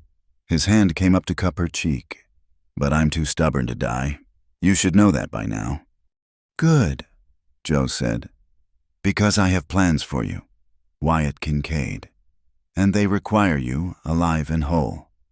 "Plans." A ghost of his usual almost smile appeared. "Plans," Joe confirmed. "But first, you need to heal, and I need to deal with the railway once and for all." "Joe!" "No arguments. You're going to lie in that bed and get better. I'm going to work with the marshals and Eleanor's group to protect what's mine. Ours," she corrected. "What's ours?" Wyatt studied her face. "When did you get so fierce?" "I've always been fierce," Joe said. "I just hid it well, but I'm done hiding." That afternoon, word came that Thornton had been arrested at his hotel, loudly proclaiming his innocence and the railway's. By evening, Sam reported that the railway had indeed thrown him to the wolves, issuing a statement that they were shocked and appalled by his actions. Joe spent the days that followed in a blur of activity meeting with the lawyer Eleanor's group had hired, giving statements to the federal marshals, and always caring for Wyatt. His leg was healing clean, the headaches gradually fading, but the enforced inactivity drove him nearly mad.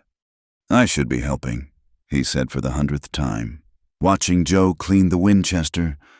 "You are helping," Joe said patiently. "You're getting better. That's all I need you to do right now." Blue, who had barely left Wyatt's side since the accident, thumped his tail in agreement. "When this is over," Wyatt said, "when you've won, and you will win, what then?" Joe set down the rifle and looked at him. "What do you mean?" "I mean," he gestured at the cabin, at himself, at the whole situation. "What happens to us?" It was a question Joe had been avoiding, too focused on the immediate threat to think about the future, but lying there in her grandmother's bed, wearing her grandfather's nightshirt, with his dog at his feet and his eyes full of uncertain hope. Wyatt deserved an answer. "Then we build something," Joe said, "together, on our land, with our hands, at our pace. No railway companies, no gossiping townspeople, no ghosts from the past, just us." "That simple?" "That's simple," Joe confirmed. "And that complicated, but mostly." She moved to sit beside him, taking his hand. "Mostly that right." Wyatt pulled her down for a kiss, gentle and sure. "I can live with that," he said against her lips. "Good," Joe said, "because you're stuck with me now, broken leg and all." "Wouldn't have it any other way," Wyatt murmured.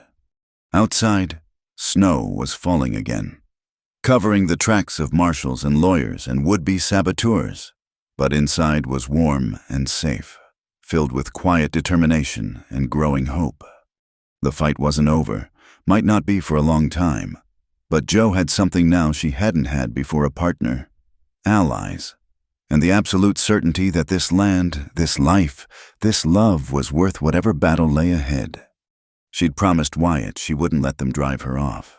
She'd promised herself she was done running. It was time to prove she meant it. The Denver lawyer Eleanor's group had hired arrived on a Tuesday morning, looking impossibly clean and pressed for someone who'd just spent 2 days traveling through winter mud. His name was Harrison Blackstone, no relation to the Boston Blackstones. He assured Joe with a wry smile, and he came with a reputation for taking on powerful interests and winning. "Miss Marlowe," he said, settling his leather case on Joe's kitchen table with practiced efficiency. "I've reviewed your documents. Your claim is solid, better than solid. Actually, your great-grandmother was remarkably thorough in her filing." Joe poured coffee, noting how he took it black without asking for sugar or cream. A practical man. Then, "Good. But the railway has lawyers too," she said. "They do," Blackstone agreed. "Which is why we're not just going to defend, we're going to attack." He pulled out a folder thick with papers. "The railway has been claiming rights to parcels all along Willow Creek, based on a survey from 1871.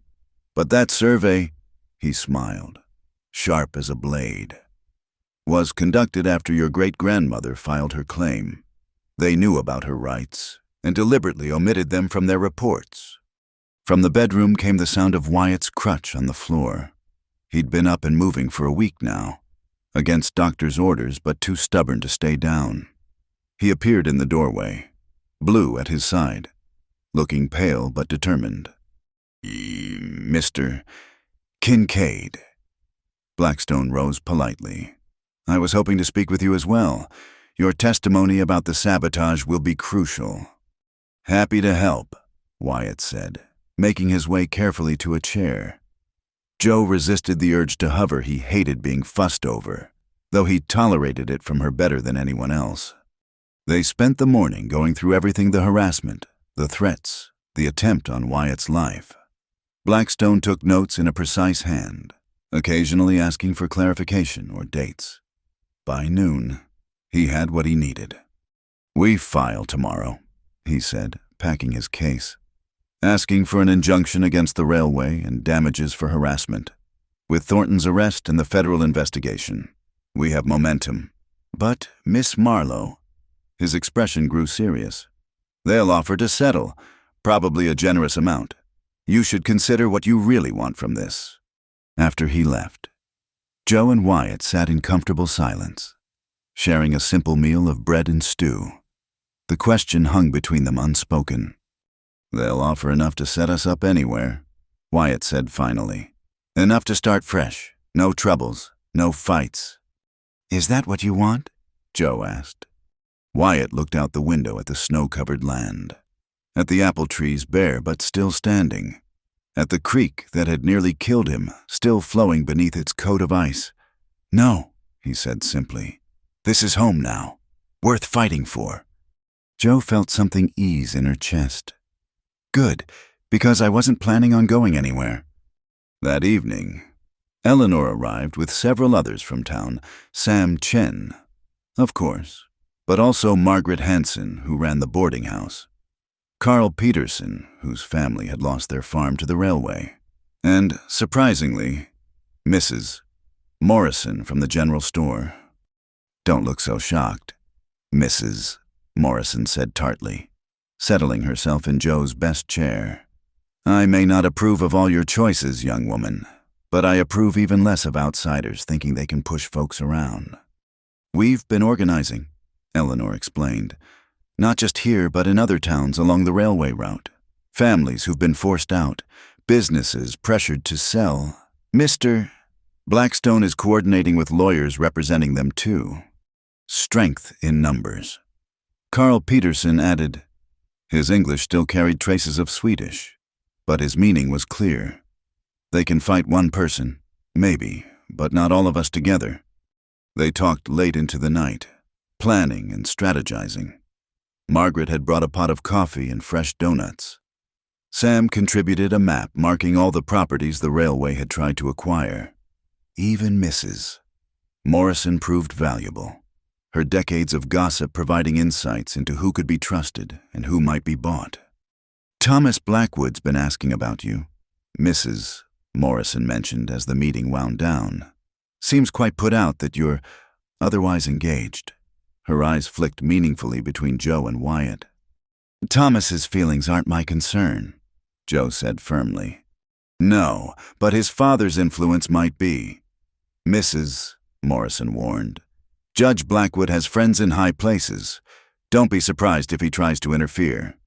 After everyone left, Joe found Wyatt standing on the porch, leaning heavily on his crutch but breathing in the cold night air like a man who'd been suffocating indoors. You overdid it, she said, wrapping a shawl around his shoulders. Worth it, he said. Good to be useful again. You're always useful, Joe protested. Even flat on your back with a broken leg, you're useful. Sweet talker, Wyatt murmured, pulling her close with his free arm. How'd I get so lucky? I'm the lucky one. Joe said, if you hadn't been here... Shh. He pressed a kiss to her temple. We've both been lucky. Let's leave it at that. The next days passed in a blur of legal maneuverings. True to Blackstone's prediction, The railway made an offer $15,000 for Joe's mineral rights, plus a written apology for any inadvertent distress caused by their representative. Inadvertent, Joe scoffed, reading the letter aloud to Wyatt. They cut through a bridge and call it inadvertent. It's a good offer, Wyatt pointed out, ever practical. More than good, it's enough to buy a whole ranch somewhere else. Is that what you think I should do, take it? Wyatt was quiet for a long moment. I think, he said carefully, that you should do what lets you sleep at night. What would your grandmother want? Joe thought about Grandmother Rose, about Constance before her. Women who'd held on when holding on seemed foolish, who'd seen value where others saw nothing. They'd want me to fight, she said, to win. Then we fight, Wyatt said simply. The hearing was set for the following week in the county courthouse. Joe spent the time preparing, gathering every document, every piece of evidence. The railway brought in 3 lawyers from Chicago, men in expensive suits who looked at Joe like she was something stuck to their shoes. But Joe had Blackstone, who turned out to be worth every penny Eleanor's group had paid. He presented their case with surgical precision, laying out decades of the railway's deceptions and aggressive tactics.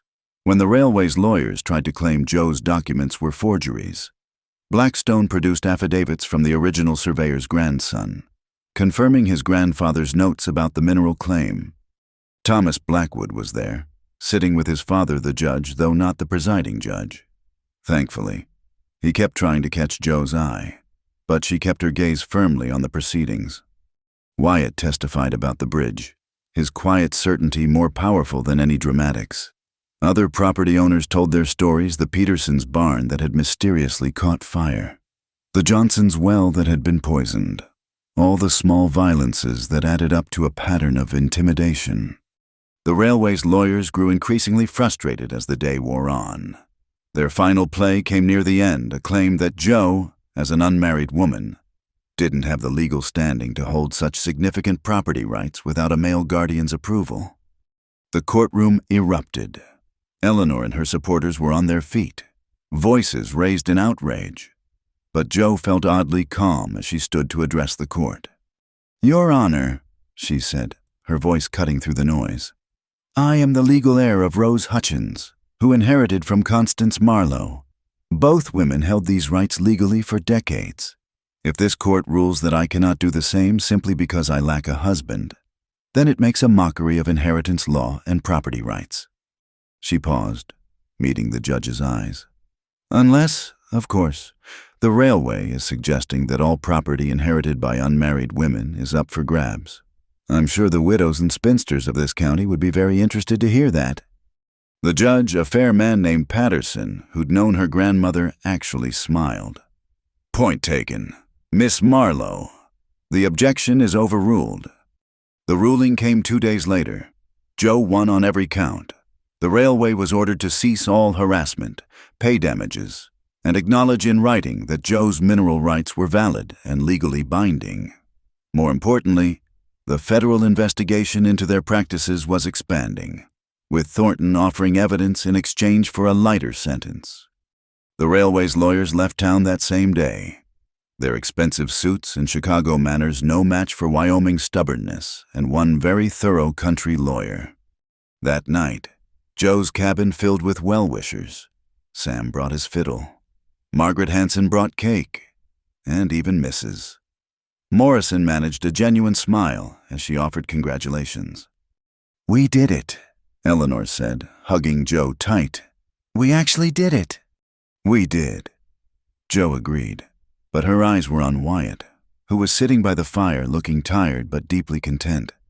As the party wound down and people began to leave, calling out final congratulations and promises to visit soon, Thomas Blackwood appeared at the door. The conversation died as he entered, hat in hand. Joe, he said, ignoring everyone else. Could I speak with you privately? Joe felt Wyatt tense beside her, but she put a calming hand on his arm.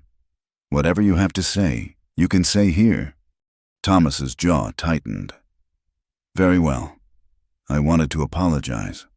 For my father's behavior in court. For everything. You deserved better from me 7 years ago. I see that now." "Thank you," Joe said simply. "I appreciate that." Thomas looked like he wanted to say more, his gaze flicking between Joe and Wyatt, taking in their closeness, the easy intimacy of their positioning. "I hope you'll be happy," he said finally, and Joe could tell it cost him to say it.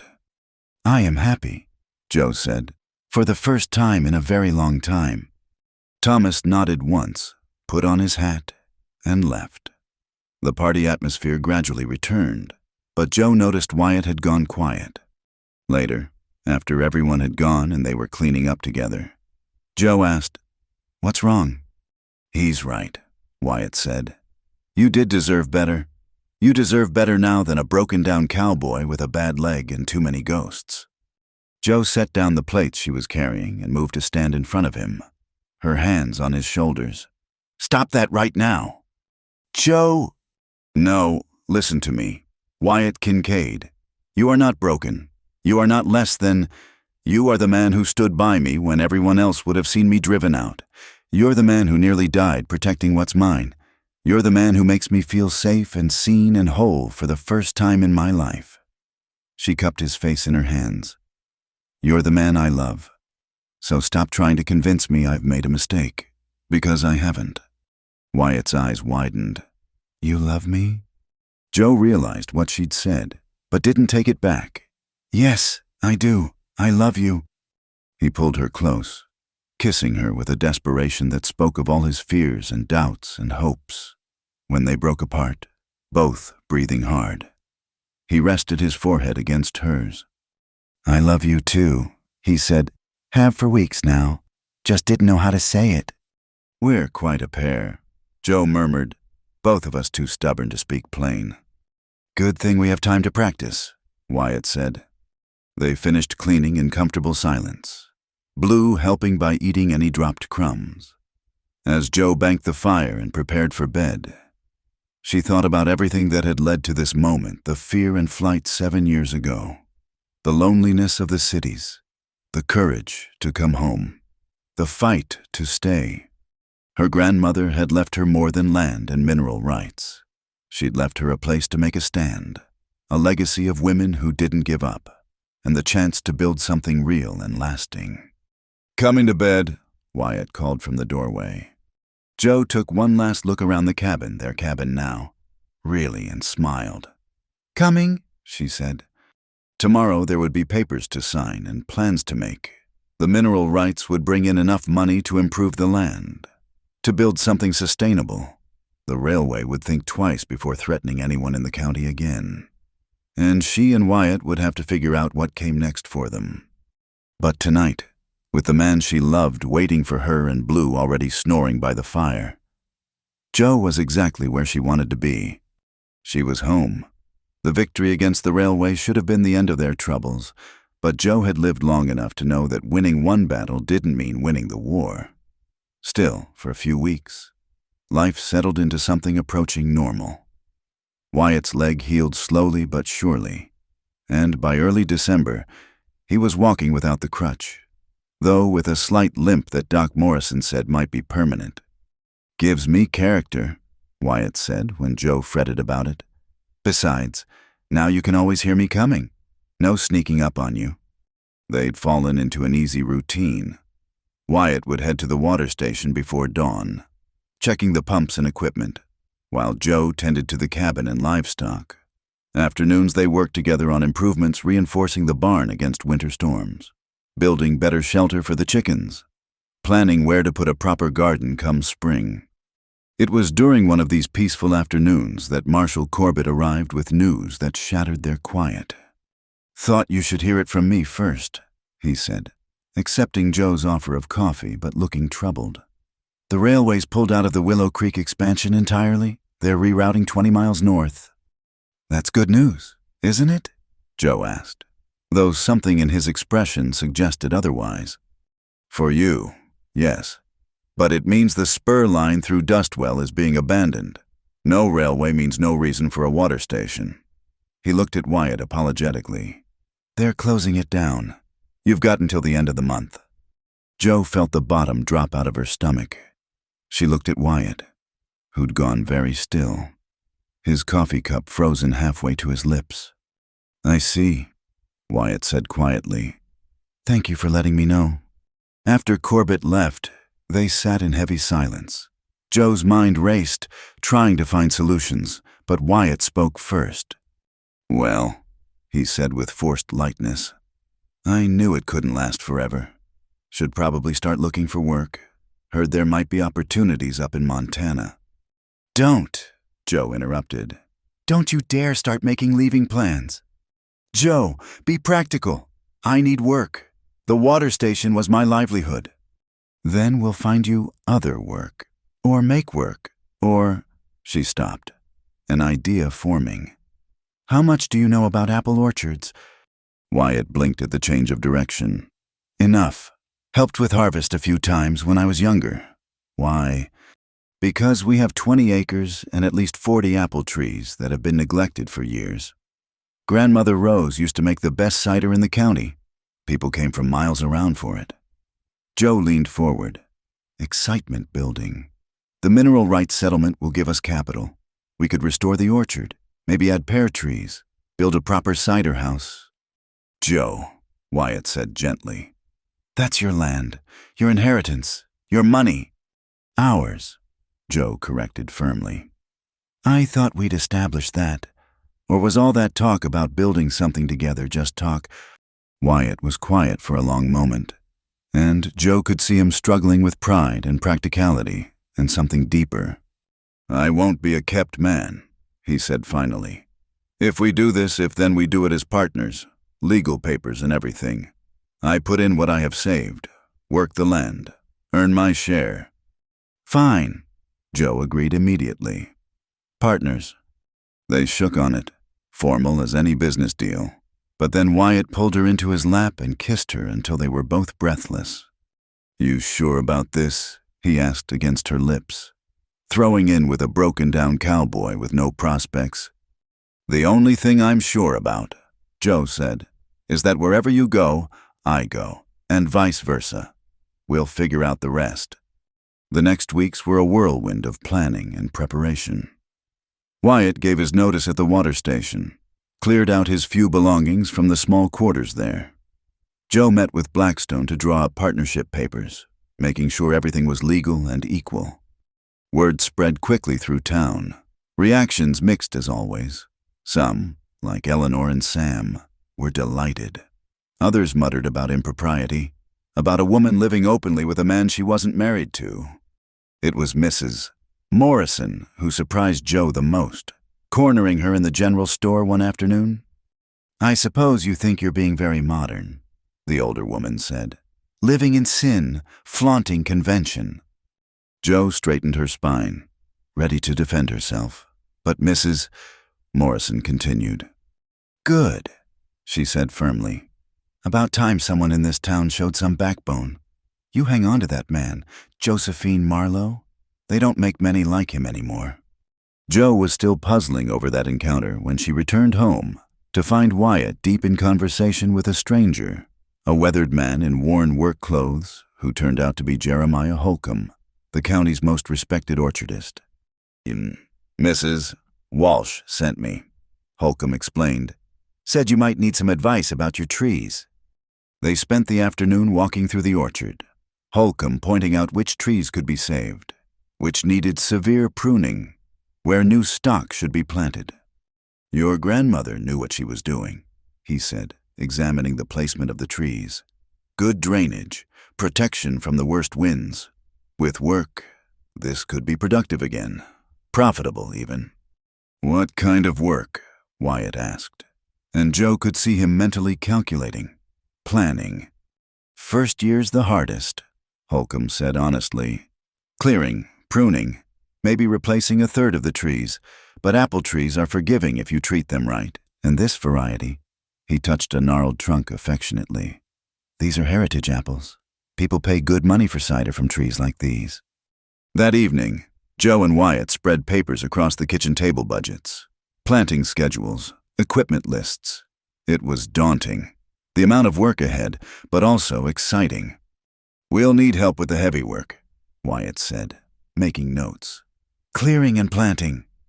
"Carl Peterson has sons who might hire on," Joe suggested. "They lost their farm but stayed in the area." "And we'll need equipment.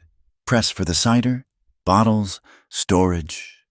They worked until late, Blue sleeping peacefully by the fire, the lamp casting a warm circle of light around them. Finally, Wyatt set down his pencil and rubbed his eyes. "It's going to be hard," he said. "Harder than anything I've done.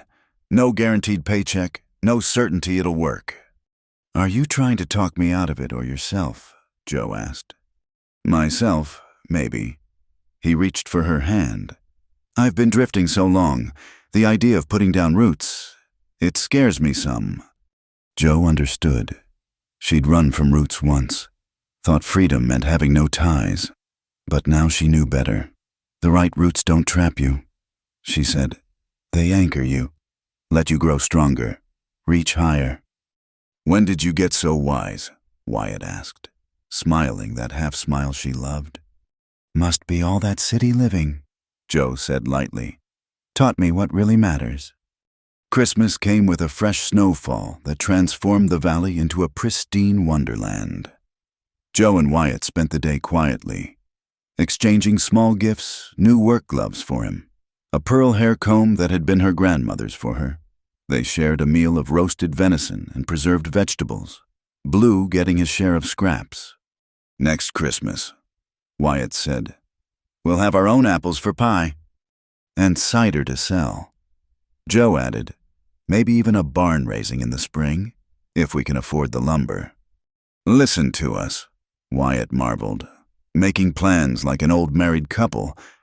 The words hung in the air between them, loaded with possibility. They'd been living as husband and wife in all but name for months now. The partnership papers were drawn up, waiting only for signatures, but neither had spoken of making it official in other ways. "Wyatt," Joe began, then stopped, uncertain how to proceed. "I know," he said quietly. "I've been thinking about it too. The thing is," he paused, choosing his words carefully, "I failed at marriage once, not through any fault of Mary's, but I failed all the same. Couldn't protect her, couldn't save her, couldn't even be there when she needed me most." "That wasn't failure," Joe protested. "That was tragedy. There's a difference." "Maybe, but the thought of promising to cherish and protect again, when I know how easily those promises can be broken." He shook his head. "I want to, Joe. Want to stand up in front of everyone and claim you as mine. But I need to be sure I can keep those promises this time."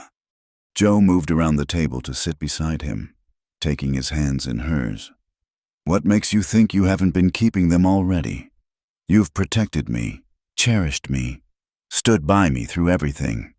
We don't need words in front of a preacher to make that real." "No," Wyatt agreed.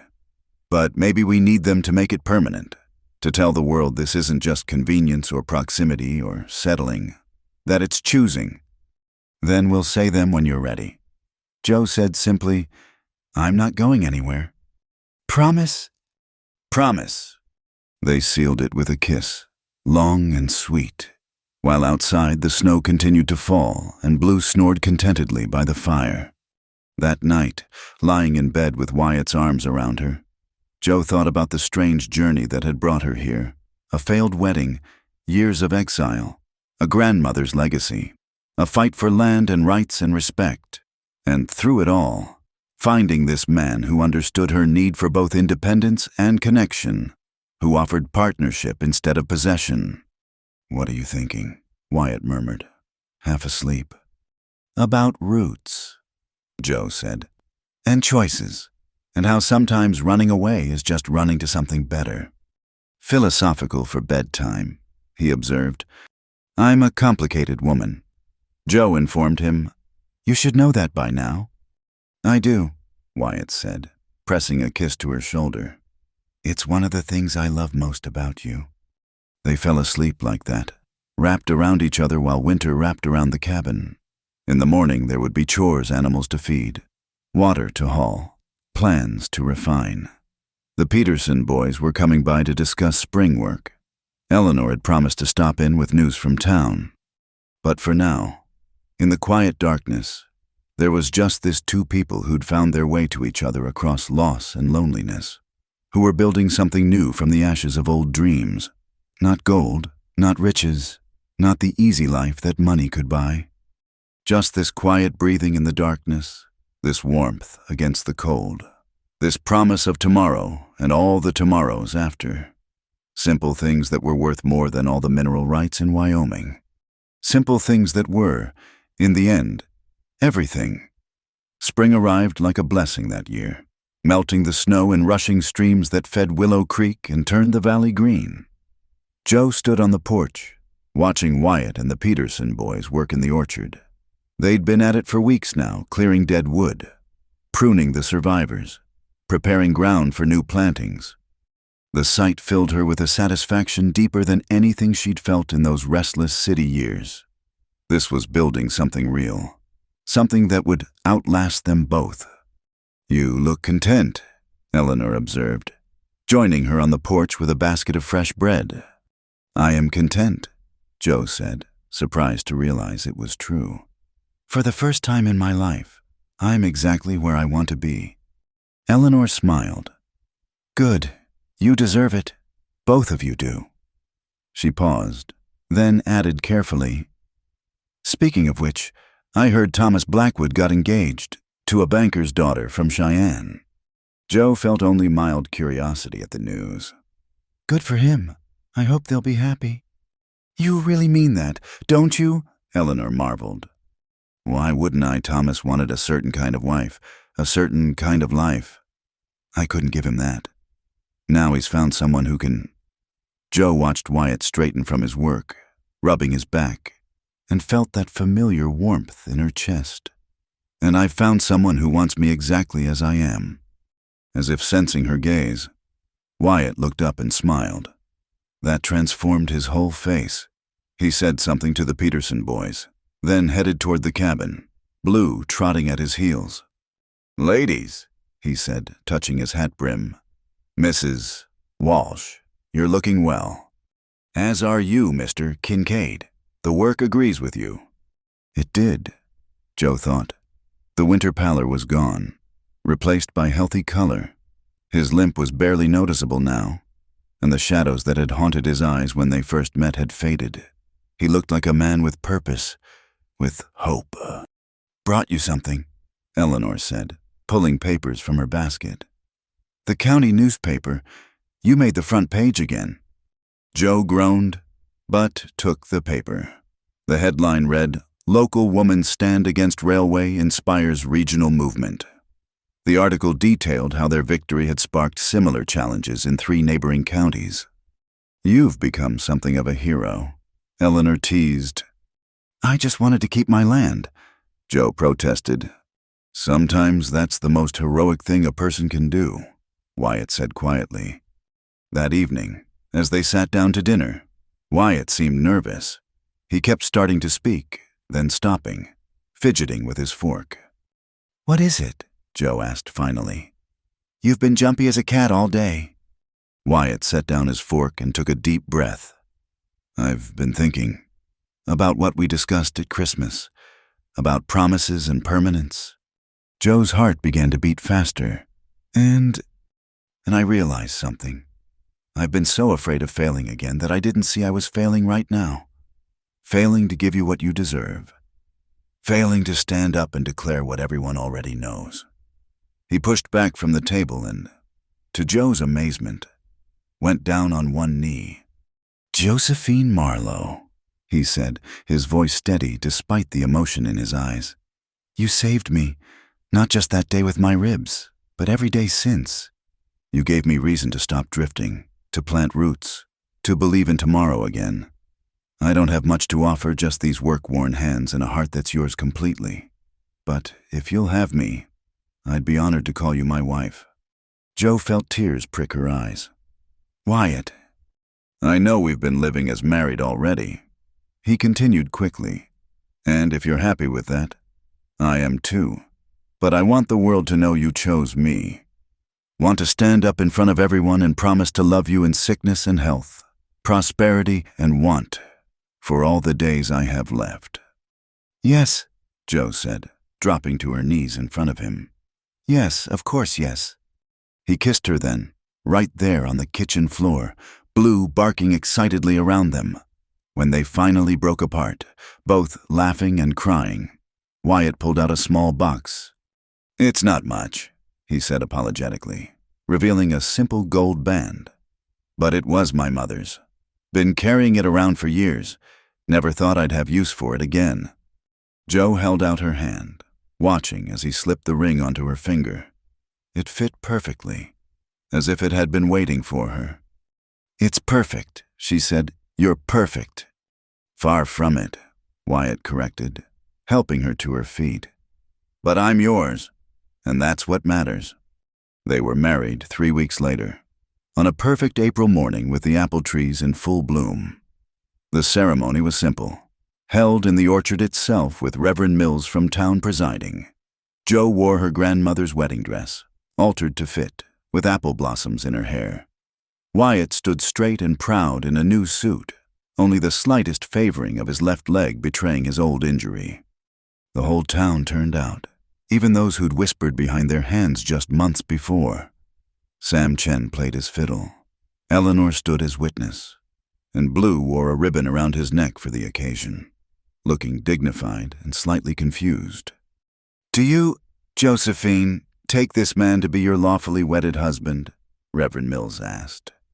"I do," Jo said clearly, her eyes never leaving Wyatt's face. "Do you, Wyatt, take this woman to be your lawfully wedded wife?" "I do," Wyatt said, his voice rough with emotion. "Today and every day after?" When Reverend Mills pronounced them married? When Wyatt kissed her there under the blooming trees with petals falling like snow around them? Jo felt something settle deep in her bones. This was right. This was home. This was forever. The reception was held at the cabin. Tables groaning under the weight of food neighbors had brought. There was dancing and laughter, toasts and tears, even misses. Morrison seemed genuinely happy, pressing a wrapped package into Jo's hands. "From your grandmother's things," she explained. "She left it with me years ago, said to give it to you when you found your way home." Inside was a quilt, hand-stitched with a pattern of apple blossoms and the words "Love Grows Here" embroidered in the center. As evening fell and the guests began to leave, calling out good wishes and promises to visit, Jo and Wyatt found themselves alone on the porch, watching the sun set over their land. "No regrets?" Jo asked. "None," Wyatt said firmly. Only that it took us so long to find each other." "Maybe we needed that time," Wyatt suggested, "to become who we needed to be." Jo considered this, thinking of the scared girl who'd run from a wedding 7 years ago, of the bitter man who'd arrived at the water station with nothing but grief for company. They'd both been broken in their own ways, both running from different things. But sometimes broken things, when mended together, became stronger than they'd ever been alone. "Mrs. Kincaid," Wyatt said, testing the words. "How does that feel?" "Like coming home," Jo said simply. That night, in the bed they'd shared for months, but that somehow felt different now. Wyatt held her close and whispered against her hair. "I don't want gold. Never did. Just wanted this to sleep holding you, to wake with you beside me, to know you're mine and I'm yours." "You have it," Jo promised, "for always." Winter came again, but this time they were ready. The root cellar was full of preserved food, the barn snug with new repairs, the apple trees dormant but healthy. They'd made their first batch of cider in the fall, selling out at the Harvest Festival. Orders were already coming in for next year. On the coldest night of January, with wind howling around the cabin and snow piling against the windows, Jo and Wyatt lay by the fire, Blue stretched out beside them. The gold band on Jo's finger caught the firelight as she traced patterns on Wyatt's chest. "What are you thinking?" Wyatt asked, his voice drowsy. about how Grandmother Rose was right. Joe said, "What she left me was worth more than gold." The mineral rights? No. Joe propped herself up on one elbow to look at him. The chance to come home, to fight for something worth keeping, to find you. Wyatt pulled her down for a kiss, slow and sweet. "I love you, Josephine Kincaid." "And I love you, Wyatt Kincaid." Outside, the storm raged on, but inside was warm and safe and filled with the kind of quiet joy that comes from finding exactly where you belong. They'd fought for this, fought the railway, the town's judgment, their own fears and ghosts. They'd won more than land or rights or respect. They'd won each other, and a life built on their own terms, and the promise of all the seasons to come. In the morning there would be chores despite the storm animals to tend, paths to clear, life to maintain. But for now, in the dancing firelight with the storm making them an island of warmth in the cold world, Joe and Wyatt held each other and knew they were home. Not because of the cabin or the land or the orchard sleeping under snow, but because home was here in each other's arms, in this simple comfort that asked for nothing more than presence and promise and the patient tending of love. Gold faded, fame was fleeting, but this quiet breathing in the darkness, this warmth against the cold, this knowledge of being truly seen and truly held, this would last. This was worth more than all the gold in the mountains. This was everything. Thank you for listening to this Wild West love story. I hope it touched your heart as much as it touched mine to share it with you. Please comment below and let me know where in the world you're listening from. I'd love to hear your thoughts about Joe and Wyatt's journey. If you enjoyed this story, please subscribe to Wild West Stories 1850 and hit the like button. And don't forget to click the hype button to help more people discover this tale of love, courage, and finding home in the American frontier. Until next time, partners.